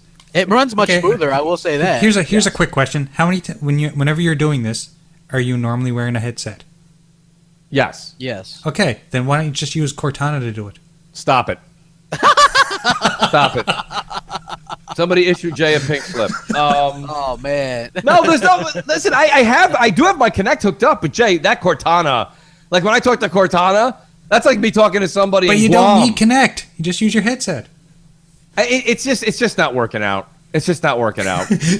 You two are breaking up. Yeah, me and Cortana broke up. Yeah, it's not working out. I can't do it. One of you guys are keeping the kids. Listen, you know what's funny? The X is coming out. I'm gonna end up. I have the Project Scorpio edition that I'll keep upstairs because that's the showpiece, and then downstairs I'll have the other X. And I told the kids on their Xbox One S that I would give them the Kinect. They're excited because the kids they all do like Just Dance and what? You're giving away your Kinect to the kids. Yeah. Oh, okay. I thought you were giving it away to just some random person. No. The kids are excited about it. They're gonna play there's Just Dance and these other games that all these other people, like the whole neighborhood, everybody's got to connect. They all use it for those games. That's fine, Dandy. But my affair with the Kinect is over as of November 7th, 2017. Breaking it off. He's done breaking it off. Listen to that. Bugs up on the top there in the chat. It says press guide button again, Mooch. It'll close the guide.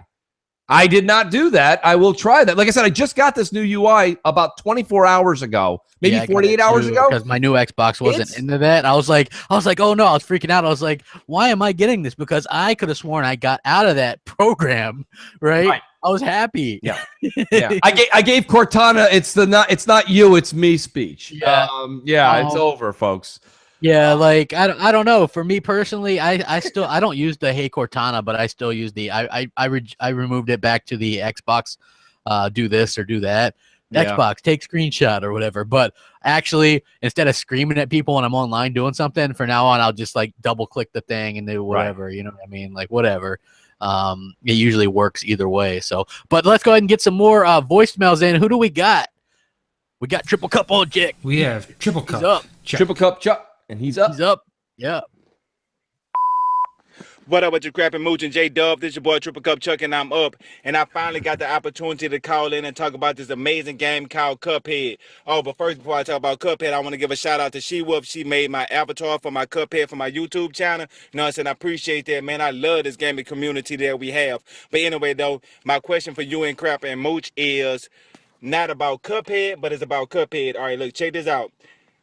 Which was the hardest side-scrolling game that you ever had to play? Like mine would have to be like Mario 3 when I was a child. You know, like Country, any game that you go from there's a side-scroller. Anyway, though, this your boy Triple Cup Chuck, and I'm out.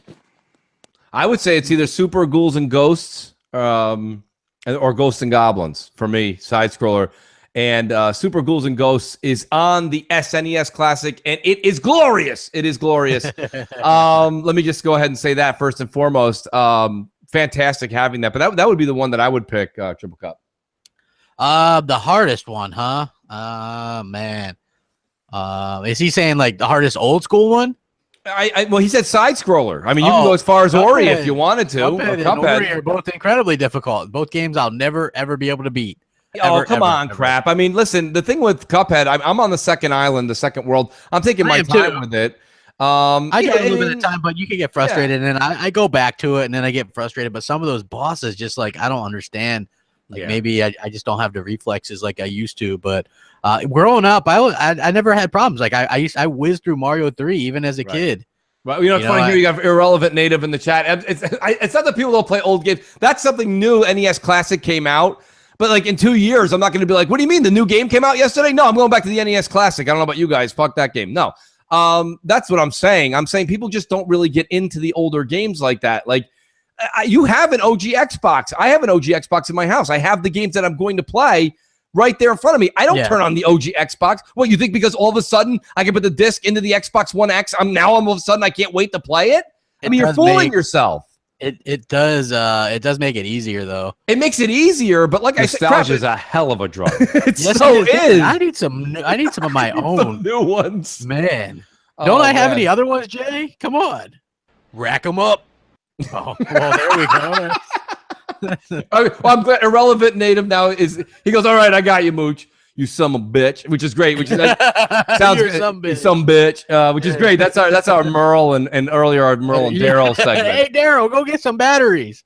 Merle, pick up that gas tank, Merle. The video game, damn it. Yeah, I don't know. For some reason, can we? Hey, there's trouble down at the cement mixer with my old cousin Merle. Yeah, and Geach, our smell hound. Yeah, Carl's got his left hand stuck in the windmill. Merle. Help Carl. I don't know. For some reason, we can't get a good Walking Dead game. I don't understand. Everything's already written. Everything's written. Yeah, it's like copying your friend's homework in English. Well, again, like what they need to do with some of these games is incorporate the Telltale stories and games that have great gameplay too. Because Telltale stories they're like not really heavy on the gameplay, but they do tell great stories. That's why I even like Tales from the Borderlands better than the Borderlands games.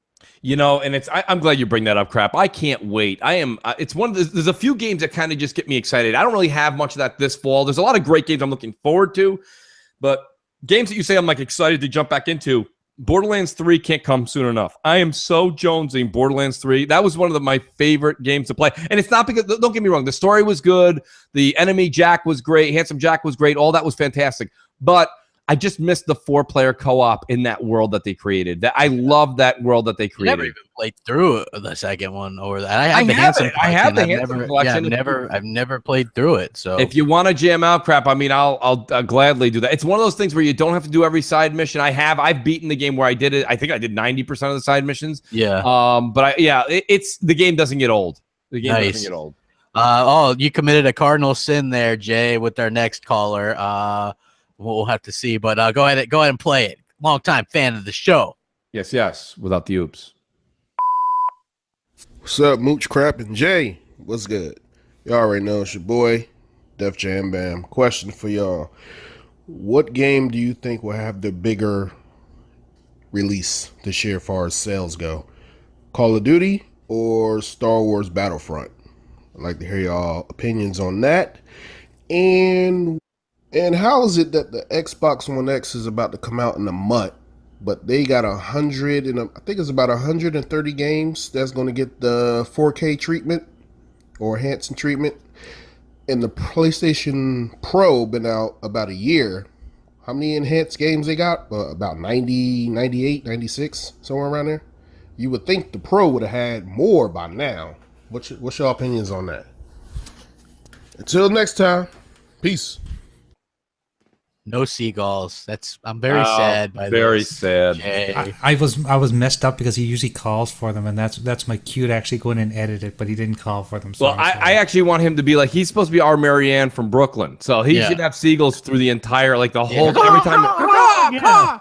He should Yeah, be like. I mean- I'll send Jay the clip from Stern. He's you just play his. You can put a seagull whenever he's talking. It's great. Yeah. But you know what? I'll tell you the truth, crap. What do you think? I'll let you handle it. I've Mooch. We've done enough Mooch rants today. Well, what was his first question? Because Basically, Call of Duty versus Star Wars Battlefront. Call of Duty is going to win that hands down. Call of Duty is that's an institution. I can't believe you just said that. Yeah, Call of Duty. It is, man. Like, look, even when Call of Duty was bad, Star Wars is brainwashing people. No. Listen, Star Wars did good last time. What did that game sold? Like 15, 20 million, but still got beat out by Call of Duty. So Call of Duty's going back to boots on the ground this year. Yeah, So I mean, technically you're right, crap. Technically you're right, but I think that I think you're going to see a lot more people come early November on Star Wars. I don't think so. I think Call of Duty is going to stick around. And plus that, look, you can go back on Black Ops 3 and still find a ton of people. Well, wait, now, crap. So you divvied it up there. You're right. You're 100% right. Yeah. Call of Duty will have the longevity. Yeah. Call of Duty is going to be, like I said this, Star Wars Battlefront will be extremely hot, a hot commodity from whenever it comes out, whatever it is, November 7th, 14th, whenever that comes out. When it comes out that week, it'll be hot from there all the way to about middle February. And then it's over. It's pretty much over. Like once you're all done looking at the glitz and the glamour and the shiny marble and all all that stuff that they have, don't get me wrong, it looks great. The game looks fantastic. But Call of Duty will then take the flag and run with it. Call of Duty always does. It's Call of Duty. Yeah, it's Call you know of what I Duty. mean? Yeah. So yeah, but I think you'll see more people playing it in the fall. Yeah, well, it's hard to really say because I mean, obviously, I think Call of Duty is going to sell better, so it'll have the better longevity as well. But I still think that the fact that there's free maps this time around on Battlefront will help keep people interested longer. Right. So right. Yeah, it'll be interesting for sure. Let's see, we got who we got next on deck? Archangel Nexus. He's a Twitter follower too. Yeah, Twitter follower, big time on Twitter. Yeah, good guy. Let's roll it. Woo! Yo, what's going on, Mooch and Crab Mornings? It's your friendly neighborhood Archangel Nexus, and I'm just calling with a question today. I have a friend that works at GameStop, and she always says that whenever somebody comes in and asks them, and mind you, this is after the PUBG news came out that it was probably going to go multi-plat. She said that whenever somebody goes into her GameStop and asks her if what console they should get a game for, that when it's a Xbox exclusive, that she usually tells them to wait a few months to see if it comes out for the PlayStation, that to skip it, because supposedly Xbox doesn't get any exclusives. She said that it seems like Microsoft has worked more to convince people game-wise this gen that they don't actually need an Xbox to experience any of its games. So that's why when people come in and they ask her, well, should I buy this or reserve this Xbox game, that she says what she says. So my question is, what do you guys think that Microsoft's going to do about this kind of reality that many GameStops, I don't know, it seems to me like this isn't really just one GameStop. So what do you think Microsoft's going to do to counter this narrative that whenever a game comes out with the Xbox exclusive label, wait a few months, find out, don't bother jumping on it. Anyway, guys, great show, especially this week. Later. Well, I mean, her saying that, I mean, is that just adds fuel to the fire. That's what we've been saying for years. It's happening in the media. It's happening. I mean, the casual market will start to dictate whatever the media says, right? These people are probably handed some sort of loose leaf piece of paper from their management to lead them more down the Sony line, because Sony does a lot more advertising within GameStop. All that being said, money trickles downhill, folks. Yeah. So you're going to see that transpire onto people just in the game of telephone. So that's going to happen over and over again. As far as what they can do on Microsoft's end to make it, to kind of change the perception, is I've said this. I think 2018 will be the year. I'm calling it the year of the Phil Spencer flip flop, where he goes out and spends an allotted amount of money on marketing rights, because now he's got the most powerful box. He's going to want to show that power. He's going to need to step up, because Sony's already got a lot of the marketing rights locked down for next year to Call of Duty, Red Dead 2. You know what I mean? Like, I'm not sure exactly what else there's going to be, but if Phil's going to get up, he needs to get up and start locking down some of those things. Yeah, he's got to lock some stuff down. He's got to do it quickly. I mean, that's a good point, crap, that, Red Dead 2 is already Sony. I mean, you've got to start to spend the money. You've got to stop with the unity candle. Stop burning the candle on both ends and saying, everybody's peace, love, and game anywhere. That's just not gonna. It's not gonna fly. It's just not gonna fly. And I think they realize that now. So now the proof is in the pudding. Let's see what they do at E3. Let's see what they do. They also have to show us at least 2 or 3 new first party. You notice I'm being a little hard here. 2 or 3 first party games have to be shown at E3. I'm not saying they have to come out next fall. I'm not saying they have to come out in 2018. But they need to show us 2 or 3 new games that are probably going to release in the next 18 months. Come from E3 moving forward. And that's fair. That's fair because when Phil and company came in and they said, hey, in 2014, or I think it was Albert Pinello that said in 2014 is when they started to come up with the concept and move, into high gear with the Xbox One X, Scorpio, if you will.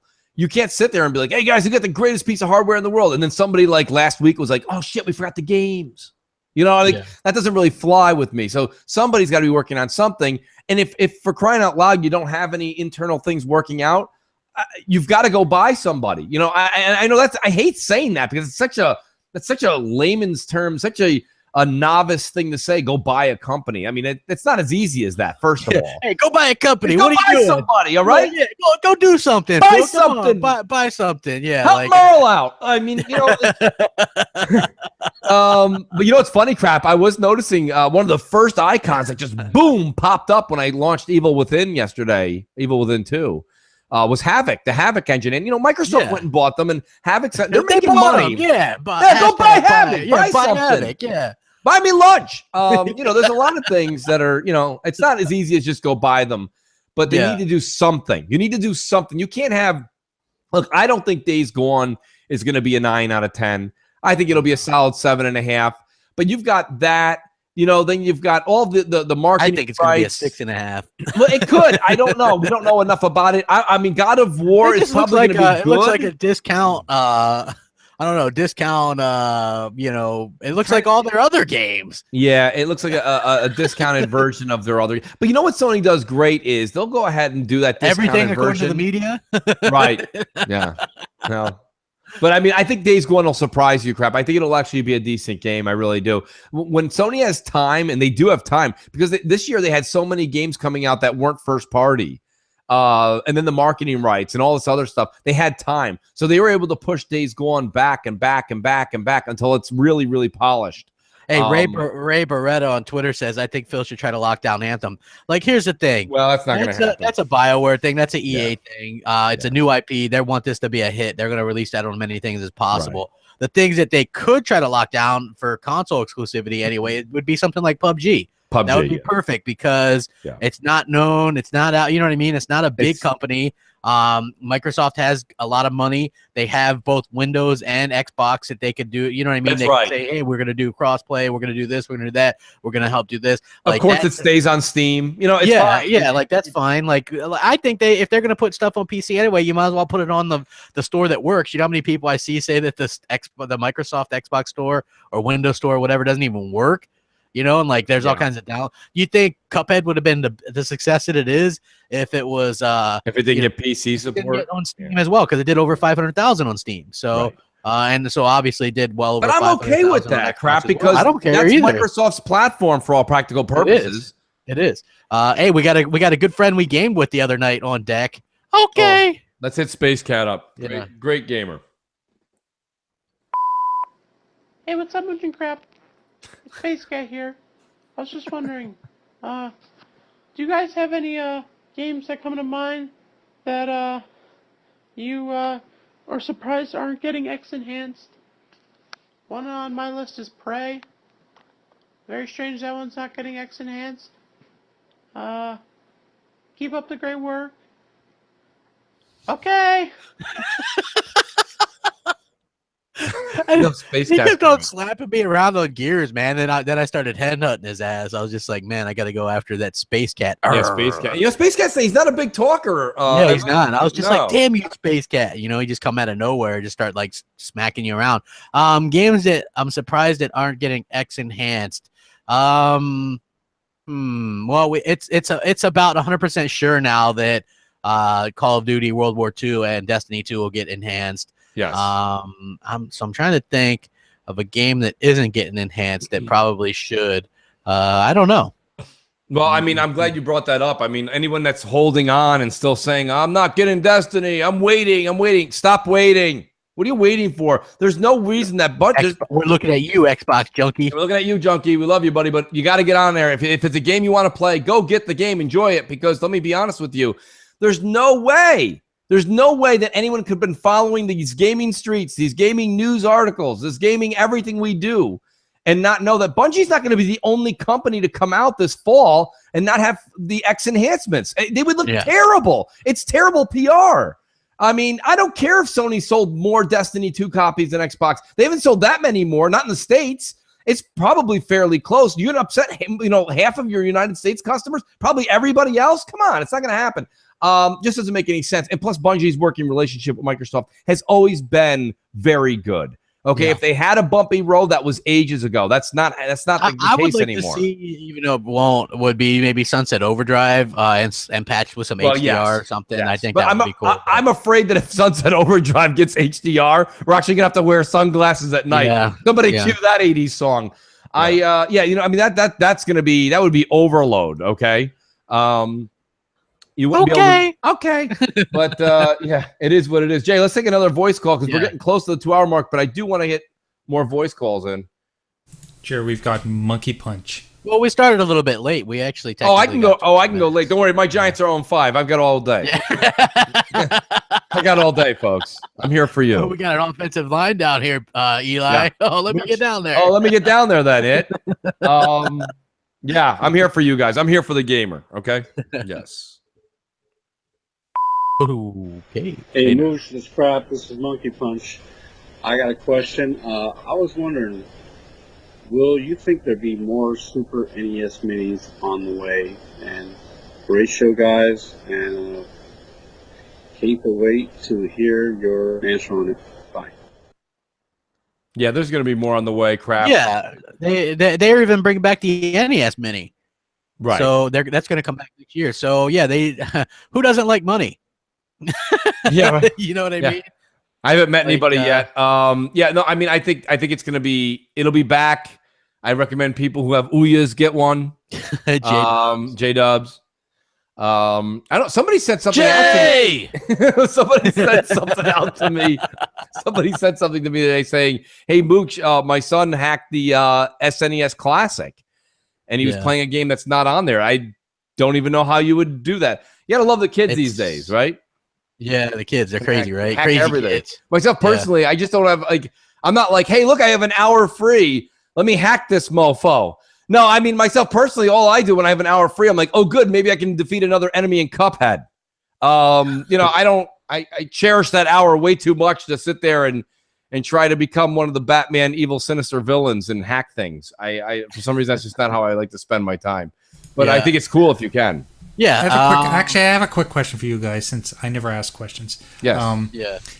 So in Cuphead, do you guys find the run and guns harder than the bosses? No. No. You don't? No, they're challenging to a certain extent. The bosses, but they're easy to pick up because they do the same thing. The bosses change up what they do. The bosses, not only do they change up, there's some parts where there's just absolute pandemonium going on the screen. Yeah, I mean, there's that one that just to give you an example, the one where it's the woman that's like she goes into the house and like a gumball machine comes at you, then a chocolate waffle, and then a candy corn, and I mean it changes like 3 or 4 times in that one fight, and everything's all over the screen.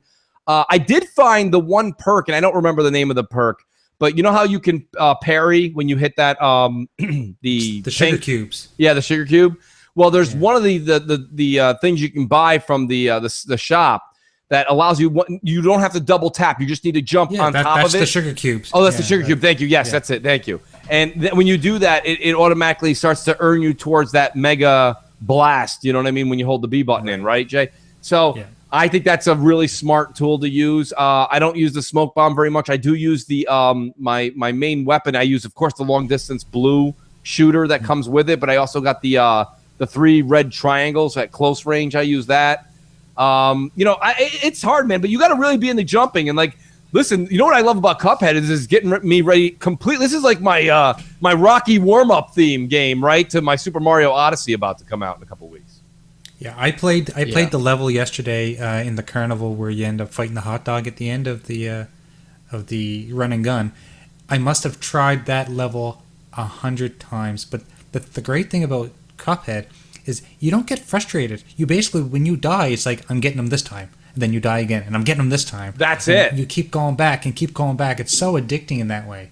That's No, what I it love really so much is. about it. It really, really is. Phantom Beat in the chat. He goes, I can't parry for shit in Cuphead. It's just great to see people's frustration, right, Crap? People are breaking their controllers over this game. It's a phenomenon. But it is a huge success. Hopefully, they can actually get started. Making a sequel. Maybe with some more funding and some more people to get it. If Cuphead Girl's listening, the producer there, who's married to the lead developer, listen. If you're listening, immediately take your week off that you deserved. Take 10 days for all practical purposes on Mooch. Take 10 days. Yeah, and get back to work because Cuphead 2 needs to be more of the run and gun. I think I'd like to see more run and gun with bosses at the end of them. You know? That would be great. Just do more all With a running gun with midpoint. bosses at the end. Yeah, with a midpoint, so that way you still have to Mario style, right? That's the way Mario and things like that. Contra were like that. They definitely need more save points. Well, if you're gonna do a run and gun, Jay, with an enemy at the end, that's when you do it. Yeah, definitely. That's when you do that. Yes, I agree. We got an old friend on deck that we haven't heard from in a while. Hamwich. Right. We've got Hamwich. Morning, guys. Morning, Jay. Morning, Crab. Morning, Mooch. This is Hamwich. I'm just calling in. I haven't called in a while. Been pretty sick here lately. About to have my gallbladder taken out, which is going to be awesome. Can't wait for that. So, yeah, I just got a quick question for you guys. Been watching a lot of y'all's videos and chats, even though, this stuff's been going on. And I'm pretty excited about playing on the X, especially all these enhanced games. Which title that hasn't been announced as being X enhanced? Which do you have a specific title you would want to be added to the list that hasn't been announced yet? I'm not really sure. I have any because they've pretty much nailed all the ones that I would like to play. But I was just curious if you guys had like one in mind that you know hasn't been put on the list as far as being X enhanced that you might think will be, or that you just want to be added to that list. Anyways, you guys have a good morning, good rest of your day, and yeah, see you guys. Okay. Yeah, I mean, obviously, just Destiny 2 and World War II, Call of Duty World War II, those two need to get confirmed like ASAP. I think he means like older games, like people are talking about like Sunset Overdrive, like Sunset Rise. Rise. Yeah, those would be. You know what's funny though? Rise has a 4K version on PC, so that would probably be really easy. Supposedly, one person did the enhancements on maybe Dead Rising 3. Crap. Yeah, I mean that would be one too. Or apparently Dead Rising 4 is getting enhancements. So well, the reason I refrained, I thought about 4, but 4's a little bit more cartoony. Yeah. So I think the HDR would look great, but I don't know about the 4K textures. I think the 4K textures in HDR would look insane on Dead Rising 3. I can't argue with that point right there, man. That's 100% accurate. So for faux show, and hey, Hamwich, feel better, man. Hamwich. Yeah, Hamwich is in the chat. He goes, gallbladder's out now and it sucks. Hey, it's what he just wrote in the chat. It's great. Hamwich, hope you feel better, buddy. But here's the good news, man. Look at when you're I know people have their gallbladder out, dude. When you have your gallbladder out, you know what it is? You're bedridden for a while. So game on, bro. Hell yeah, man. I expect to see you at the top of the achievement fucking number list on my Xbox, buddy. I don't even know if I have you. I got to add you. Hell yeah. Let's go ahead and speed to the next one. We got Fury 1386. Speed. Hi, Motion Crop. This is Fury 1386. Today, guys, I come to you with a theory. The theory is that what if Microsoft was going to jump to next gen with the One X, and people at Sony realized that if they allowed Microsoft to jump to next gen, they would have been completely slaughtered. So, in order to keep Microsoft from jumping to next gen, they came out with the Pro. a pretty much half-assed system that could do, in theory, some of the things that the One X would provide, but they wouldn't require the same amount of R&D and effort that went into the One X. Because I think this theory is valid because if you look at historically in the Xbox One 360 era, when the 360 came out, it was it for PS2 and the OG Xbox. Games such as Bioshock, Mass Effect, they all came out within that 1 year period, and Sony got slaughtered because gamers are going to gravitate where there is more power and there's more games. If the One X had come out like a next gen system this year, the PS4 would have been history. There is no competing between 1.8 teraflops and 6 teraflops. Yeah, you can compete with 4.2 teraflops and 6 teraflops. So, is there any weight to this theory? Did Sony actually pull Microsoft's leg so as to keep them in this generation and so as to avoid the debacle that was PS3?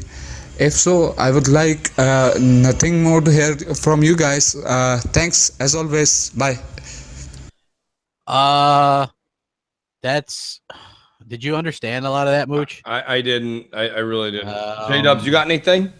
Well, what I'm gathering from what he's asking is that do you think that because Sony labeled the PS4 Pro not a next gen but an upgrade, yes, that it kind of forced Microsoft's hand to basically say the X is not next gen, it is just an upgrade? But no, they always said that it was a mid-gen refresh, and right. What's funny was Albert Pinello kind of addressed this recently, where he said they weren't reacting to anything. This was years in, this was years in development, so they had no idea what Sony was doing. Sony had no idea what they were doing. They just both had the same idea because technology happened to be evolving more towards 4K in the middle of a generation, and so that's what they did. Right. Personally, like the Xbox One X is good. It's a 4K machine. Even if Sony were to come out with something in 3 years, it's still just going to be a 4K machine, Right. So I think that now's the time we'll start to see these things kind of slow down. I wouldn't actually expect much in terms of upgraded hardware for I know it sounds crazy, but probably 4 years or so. At least, I would say 20. Yeah, so you're well, crap. We kind of went back and forth on Xbox Nation. I would say they might. Yeah. You they said might 2020 was your thought. 2020 or 2021. Right. They might announce something in 2020, but I still think maybe 2021 is when we see something, because if this is their quote unquote mid-gen, then you got their the first 4 years are with the X and the S, or the S and the launch one, and then the second half of the 4 would be the X. So that's just how I think. The thing is, though, they can't. I think what Microsoft's going to do is march along and prepare for the next gen, just like everything's going to, everything's swimmingly. But I think they're going to let Sony come out and put the date on it. I think they'll let Sony do it. Why not? Let them do it. Yeah, but they can't rush it either. You know what I mean? Like, no, they're Sony's not going to rush it. Theirs, so they're not going to rush it. But Sony's not going to. Listen, here's my point. My point is this. I think if you asked Microsoft when would they like to have their next one come out, they're going to say 2021. But I think with the PS5, with the PS4 being pushed against the wall and taking 3 years of hard heat right now, with being way less, they're not going to be. They're losing the superior console thing for 3 years. That's a long time. So I think Sony's going to have a PS5 out in 2020. I do. Yeah. So I think Microsoft's going to say, here's what we're doing, guys. Be ready for 2020. Be ready. They could. Hopefully. If Sony says 2021, good for us. Yeah. I mean, I could see that. I mean, I guess we'll see. Who else we got on deck there, J-Dubbies? We have a new caller named Dylan. Dylan. Are you sure it's a new caller? We get Dylans a lot. Not a Dylan. Maybe it's a popular name. I don't know. Mooch crap, Jay. How's it going, guys? I just kind of wanted to give you a compliment. I don't hear much on the show from Collins, but the level of production value that M&C in the Morning has compared to, let's say, any other podcast out there about gaming is pretty amazing, and you guys should keep it up. Mooch, iPhone X, day one, let's go. Maniac, Mooch Maniac. First of all, thanks for the compliment, Dylan. That's awesome to have you call in. But yeah, no, in all honesty, guys, we are creeping ever so close to that iPhone 10, and it will be a glorious day. Listen, you know what I'm excited about is Apple's notorious for making us, the East Coast completely gets no respect. I feel like I'm doing a Rodney Dangerfield. No respect. I got No no regard. respect. I No never get respect, no Merle. No respect. The thing about it is, No regard. I honestly think that we have no respect because we're gonna have to get up at 3:00 in the morning to do this. But when I get up at 3:00 in the morning, you get up at 3. You get up at 3:00 in the morning. Crap, you cut out. I didn't hear you, so I apologize. But the 3:00 in the morning thing, like you get up, order the iPhones, and that day is October 27th, and that is going to be a glorious day to get up early and just jam out on, like I said, Mario, Wolfenstein 2. All these games are coming out. And it's going to be a great day to be a gamer or a phone owner. How about that? Really looking forward to it. Really looking forward to October 27th. Yeah, I don't really care about that. So no, you don't. We got Dirk Diggity on deck. Diggity. Mooch, Crap, and Jay, what up? This is your boy Dirk Griggity here. Hey, I was just listening to M&C in the mornings, and there was a guy that called and said his GameStop, by his house or whatever, isn't doing midnight launching.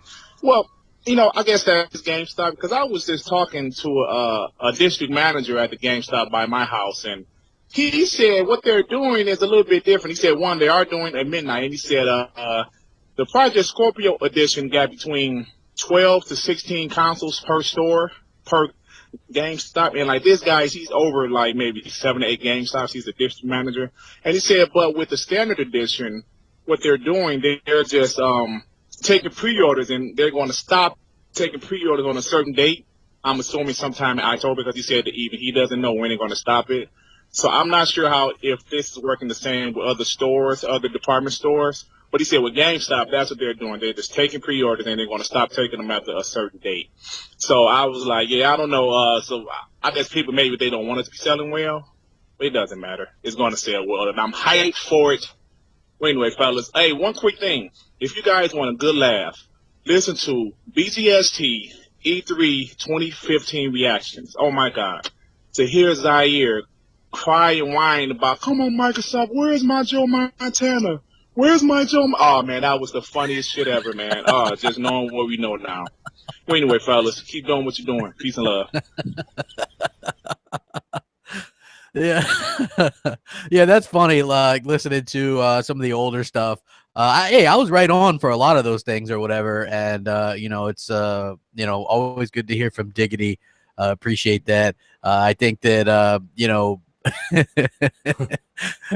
Where's my Joe Montana? He does that too. Where's my Fable? Where's my this? Knowing damn well that if it ain't like NBA 2K or whatever, he's not gonna play it anyway. So nothing but love for that guy, man. Hopefully he's back on BGST, because he didn't do last week's show. I did it. No, don't forget, man. A lot of people always forget next gen. There is no Mooch. There's no crap without next gen. He was the man that started everything. And I'll be honest with you, he is still the most entertaining guy ever on YouTube. The Xbox community. Some of those BGSTs were hilarious, man. I remember, man. Everybody was so bummed out. That's how you got into BGST in the first place. I was like, yo, dude, you want to do this? All these other people are like negative, man. And you were like, oh, you were high up on the thing like I was. Well, yeah, man. I mean, to be honest with you, like, not to go down memory lane, but real quick, I mean, the whole thing with the Xbox One launch that everybody still says is one of the worst things in the world.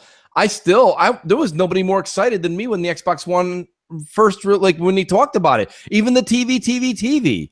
I mean, we all have our Xboxes hooked up to our television set. How crazy is it? That's the one thing, okay? Yes, I've said goodbye to Kinect, but I have not said goodbye to using the HDMI in. Yeah. I use that every single day. I love that my TV is through the Xbox. Like, I cannot fathom. And even if you go, Mooch, I am not into the TV thing. Fine. Hook up your freaking laptop. Hook up your PS4 to the HDMI in. I don't care what you do. The fact that you can switch over so quick that's insanely useful. Yeah. I don't understand how people don't like that. I mean, myself personally, I miss me and Crapper going back and forth about this with the new UI. The new UI is extremely snappy. Extreme. We've been saying this every time a new UI comes out. But, folks, this one is snappy. This one's really, really great. Yeah. There's no lag anywhere. But I miss Snap. And that's fine. I know Snap's not coming back. I'm not asking. But I wouldn't mind picture-in-picture. I wouldn't mind a small, picture-in-picture of, like, live TV. Like, so it doesn't take up a quarter of my screen the way Snap did. I'd love to be able to watch a football game and play a game. I used Snap a lot, like especially during hockey season. If I wanted to listen to a podcast and watch the hockey game, it was perfect for that. Now, I will say, Jay, the picture-in-picture is much better than the way Snap was. Snap had that huge vertical line where the TV was in the top right and the rest of the screen was completely wasted. So I would prefer a picture-in-picture, which they can do an overlay now. Overlay's easy. Yeah, exactly. I could see that. I remember there were leaks that they were working on picture-in-picture, and then Mike was like, "Yeah, if you want it, go ahead and he's like, go ahead and recommend it to us." And I'm like, on it. Yeah, that means it's not even in the works. My thing is this: do an overlay. I don't care if the TV quality's coming in 480i. I don't care. I don't care if it's partially transparent. It doesn't have to be like 1080p or 4K TV coming through. It just make it as shitty as possible, but not grainy. But I mean, make it as good as you can, and we'll go from there. But it's a useful thing, and it really puts you on the map. Because don't listen to people that are over there in the gaming news in San Francisco. It's 68 to 75 degrees every day over there. Every day. It's about to be 20 below zero in 38 days in New York. We watch TV over here in Pittsburgh, in New England, in New York, in Vermont, Connecticut, Maine, all the way from Baltimore up. It's freaking cold.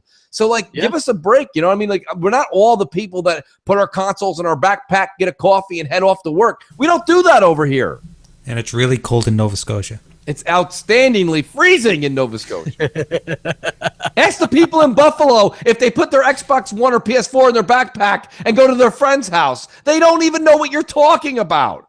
Yeah. Like, people take their consoles out of their box, they put it onto their entertainment, and it's there till the next generation comes out. It doesn't move. But people in California are like, well, that power brick's a pain in the ass. Can barely move to my friend's house. What the hell are you talking about? We don't do those things, and we do like cable where it's cold. Mooch gets into a rant literally at the last hour, right? Sorry, man. Yeah. Like, Mooch's rant was like when you're working fast food and you close, and that idiot comes through the drive-thru like 2 minutes before you're about to close. And he's paying you a compliment, but you're like, listen, wrap it up, buddy. We're closed. Like, come on, man. Yes. Yeah, you got to go back and do that work. God bless retail. Yeah. Who else we got on deck there, J-Dubs? I know we got two more. We might as well pound them out. Yeah, Dark Tuck. Okay, Dark Tuck. Let's go. Let's go. Hey, Mooch. Hey, Crap. Hey, J-Dubs. This is Dark Tuck calling from Holland. Had a quick question for Mooch, actually. You guys keep on pushing digital, how much you love digital games, but here in Holland, we pay like $15 more for a digital game than to buy it at the store, which means I could probably get the expansion or whatever for free if I would just buy it hard copy instead of a digital copy. So I don't know if you have that problem in America where you guys are from, but here I see no point to buy digital because it's always more. It's at least 10 euros. So I just wanted to know if it's the same there, or if you guys have the same problem, or if you just don't care that it's more expensive or whatever. Okay, thanks. Bye. Well, I mean, over here, most times it's actually cheaper to go digital. Let me explain how. I can only give you an instance. I can't explain why.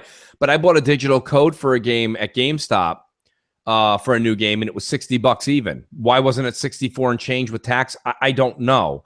Maybe that was a fluke thing. I don't know. But anyways, what I'm saying is digital games also go on sale a lot faster here. Nice. Hey, look at that crap. Nice little, I don't know what that means, SEK 50, but that's an awesome drop you got there. Yeah, I don't know what the conversion rate is on that, but thank you. That might be the equivalent of a Chuck E. Cheese token, but I'm not sure. But anyways, no, what I was going to say was I think digital is cheaper. And here's the thing, and I'll call out my buddy Noof. Noof's a great podcaster. If you guys don't follow Noof Nukem, definitely follow him. But like Noof last night, I'm like, Noof, we're going to do a little Destiny? He's like, absolutely, bro, let's do it. I'm like, all right. And like how I gave Noof a California accent. And, so I'm like, oh, let's do this. And Noof's like, yeah, let's do it. All of a sudden, I'm like, me and Bammer, in orbit, we're waiting. And we're like, all right, we're waiting to go into Iron Banner. And he's like, be right there. I'm like, well, you making a drink, getting something to eat? He's like, no, just switching out discs. And I'm like, holy shit, that's like if somebody said I'm going to put the heat on, and you're like, hey, did you put the heat on yet? And they're like, almost got the fire started. Yeah. So I mean, I think that you were going to switch over. If it's more expensive for you in Holland, that blows. That sucks. I kind of feel bad that you have to deal with that. But over here, it's either the same as physical or cheaper, right? I mean, crap. Within 2 weeks, these digital games are even if they drop $7, the CD keys, people got deals all the time. I'm seeing deals left and right for digital. Yeah, it is. It's you can get digital deals all the time. And Microsoft does just as good, or almost as good as like Steam with their sales. Yeah, like they do multiple sales a year. Like Steam does the one big one a year or whatever. And if I'm wrong on that, my bad. I don't really follow Steam that much, but I know everybody freaks out about their spring sale or whatever. Microsoft does multiple, and every week they change up a big list of games that are on sale that you can pick up for a few bucks digitally. So, yeah, absolutely. I for me, digital is good because I game share, so it's 2 copies of the game basically for the price of 1. So yeah, and you don't have to mess with putting the disc in and all that stuff. So. Well, that's the thing, and I hate to be so like, what is it, first world problems, but I mean, the thing is once you get to a certain, I don't know how many of you out in the chat or the audience have a push to start car, but like now that it's 2017, like both my cars are push to start, I don't use a key anymore. So now sometimes I'll go to move like, an aunt or an uncle's car, something like that. We're at like a family get together, and they're like, "Here, move the car real quick." I'm like, "Yeah, no problem. I'll go hook you up." You go grab it, and they're like, "Oh shit, there's a key." Like, is putting the key in the ignition a big deal? Absolutely not. It's not. Yeah. But the thing of the matter is once you go to push start for like 3 years and you just put the key fob in your pocket and you don't do that anymore, now you just get to the car, you sit in it, you push the button, you go. It's the same thing now. Now you're on your couch. Somebody's like, I'm playing Cuphead. Someone's like, Mooch, we doing Destiny or not? We got to do that Nightfall? I mean, I hit the home button, I push down, and I play. Where now somebody else is like, hold on. You can even hear them breathe heavy. Ugh. And I'm like, what the hell's going on over there? What's happening? Are you building something out of brick and mortar? I'm like, what's that? What's that noise? Oh, nothing. I'm just going to get this disc out and put it in there, take the other one out, put it away, sit back down. My leg hurts. I'm like, what the hell happened? Yeah. But anyways, yeah. I understand. Everybody sounds like they got a Charlie horse on the way to changing their disc. I've been there though, dude. Yeah, right? I think we're done with physical crap. I think it's over. Yeah, I pretty much don't. If crap went digital, you can all go digital. Remember that. I like for me, like I said, just it's easy. I don't got to mess with it. I'll still get physical, like sometimes. It's interesting. Let's see. Crap knows Frost Eclipse. Crap knows just as much as you. Crap isn't some insider. Although I've produced multiple insider, and I go back and look, and I was calling it the Xbox One X 2 months before anybody else. But yeah, I'm not I never claimed to be an insider, but I just happen to know some people that pass along some information and stuff. So, and I pass that along. Sometimes I'm right, sometimes I'm wrong, but more often than not, actually right. So, that's good stuff. I was actually the one that was well, no, I'm not going to get into that. But anyway, we got one more. Let's go ahead and get the last voicemail done. I can't believe we've got all of them done, but here we go. That's fantastic, crap. Yeah. Yo, Mooch Crab, what's up, guys? This is Dan from Florida. Well, now in Philly. Man, I can't tell you guys, man. I've been having a blast on YouTube the past couple of days, this whole week, last week. I'm out here defending Microsoft. Well, not really defending, just putting some facts out there about the X that's coming out. I've seen people doing videos saying this, saying that, the biased media again, so I'm out here defending it, putting comments down and what's not. People coming at me, and I'm going at them with facts, giving them L's and L's and L's, pretty much, it's been fun, man. I'm not lying. I never know how it was going to be this fun, just giving people straight facts and letting them know, look, man, what you're saying ain't right. You need to get your research correct, man. Can't be getting paid top dollar and not be able to do the research and know what you're saying. So I'm out here, man, just laying some facts down against these biased medias. You know what I'm saying? Just telling them, do your job right. Do your job. You might be fired soon. Do your job. Just saying. It's been a blast, man. Like, for instance, Red Dragon did a video about PUBG being, extended exclusivity to Microsoft, and this person put, Microsoft should stop buying up exclusive. You know what I put? Well, Sony do it. I said, what's the difference? You know what he said? He said, well said, my friend. Straight facts, dude. Straight facts. Like I said, man, if you're going to do a video, get your facts right. I'm coming after you. Bye, guys. Yeah, you know what's great? He sounded like, by the way, great call-in. He sounded like one of those villains from the Arkham series. You know? Yeah. Hey, yeah, Batman. Batman. I was like, wow. Woo! I'm like, that is great, man. That is an animated caller. By the way, I want Dan C to call back in with some more news. That is great. Great call in, Dan. Really good I want to play call. Dan's earlier on too, because that's how you spark a show. But no, I mean, he's right. Listen, a lot of these the gaming media sites, you're seeing a lot of them go by the way the dodo bird. It's kind of coming to an end. You're seeing, the IGNs and the GameSpots, these bigger outlets. They've got a little bit more in the reserve tank, so you're seeing them last. But they're not going to last forever, and a lot of it is because now they're kind of like the fake news for gaming media. You know what I mean? You watch. I used to love GameScoop. Probably one of my favorite things that IGN used to do. And now GameScoop is just, instead of GameScoop, it's just what's going on with Sony. Or I miss Sony, don't you? Where's Sony? You know what I mean? I do. Me too. Oh, so glad we shared. I'm so glad we're sharing 3 people on a 2-person couch. Can they get that set furniture any smaller? I mean, for God's sake, have you ever seen them? When they're on those couches, like their knees are touching each other. Like, guys. Well, it was okay because Alana and Naomi did a Evil Within 2 stream yesterday, and they were sitting pretty close. Yeah. So that was. Well, while we put up our Halloween decorations, I'm sure the whole family would like to watch that. I'm sure. Yeah. Oh, you know what's so funny? Well, you can't because she has you blocked, but Naomi Kyle went in to get her hair dyed blonde, and it came out brunette by accident. Oh, that might work in her favor, though. No, she looks super different, dude. She looks much better as a blonde, trust me. And I'm not even a big blonde fan. Well, you know who was really the star of IGN, and you got to really applaud her because she got the hell out of Dodge in a hurry because she wanted to be credible. Was Jessica Chobot? She did the original Fix, and she was. Then she had like a kid and stuff. She was by far my favorite, but now she's very, very much. She does. I can't remember what is it. Insiders, she does the Nerdist thing or that's whatever. It, yes, Yeah, she also does like battle bots and stuff like that. So yeah, it's shout out to her. Great gaming girl that like knows what she's talking about. I really value Jessica Chobot. I follow her on Twitter. I think she knows what she's saying. She got involved in some of the production of a game. I think she was a co-owner of one of the games that came out. It was something very similar to Outlast. Didn't do very well, but good for her to be a part of like really getting in there and grinding it out and doing the gaming business right. So hat off to her. Wish more people would follow her footsteps. Absolutely. Now let's roll out the Wheel of Wonder. The Wheel of Wonder, folks. There it is. God bless the 70s and 80s. You got him in presentation mode there, Crap? Yes, you do. Yes, I do. There he is. Jay when he presents. You're going to win some kind of code. I don't know what it is because it's just a code, but it could be something cool. It's code. Yeah, that's good. Jay, let's roll that wheel, J-Dub. Spin that wheel. Spin it. There you go. Used to love when the senior citizens used to spin the wheel on Price is Right. Remember that? They couldn't even get it all the way they around. They couldn't even get it a quarter of the way through. Tried to get it to. Bob would yell at them. Who's gonna win? It's okay.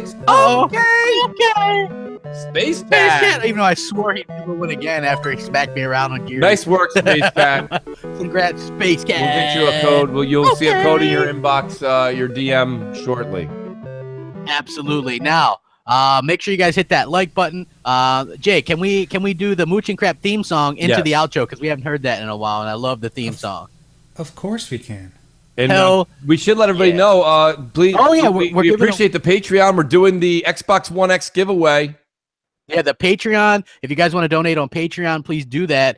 We're giving away an Xbox One X. There's a Gleam in the link below in the description. It says Xbox One X giveaway. Click on it. There's 17 entryways now. No, there's 16.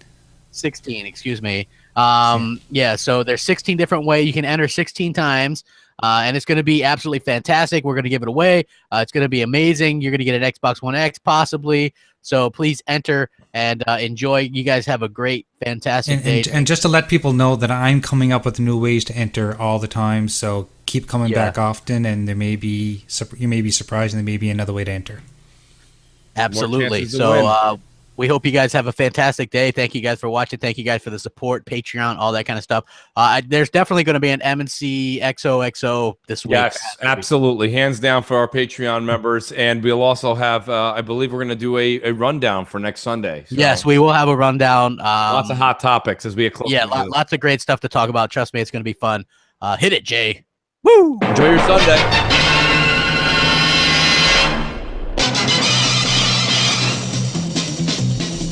Mooch and crap, to talk about games and no drama smack. Search the web for media ties to catch these ponies in their lives. Look out, here comes Mooch and Crab.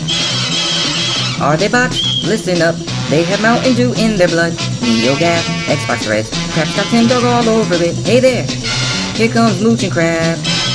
From a tweet of Phil, Xbox hate will arrive like the Scorpio. Mooch and Crab, but just in time. Mooch and crap, zany gaming duel mooch and crap. YouTubing is their core, a thumbing is its reward to them. Xbox is one big hangout, whenever there's a game out, you'll find mooch and crap.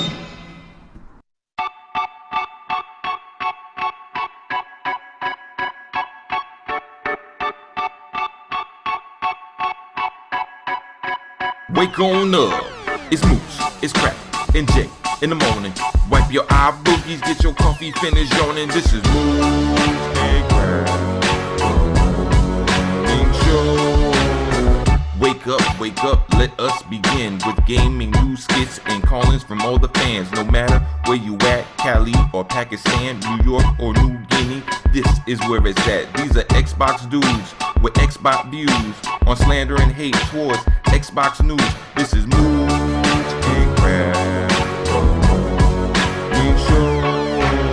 Show for the people, and they coming with it. Now do you understand? Now do you get it? Ponies love to lie and PC fans won't admit it, but Xbox hate is real and they all with it. Call in, let it ring in. We here to rock, we here to win. It's about the games, it's about the pride. Now Xbox community, come on, let's rock. Mooch and Crab, make sure.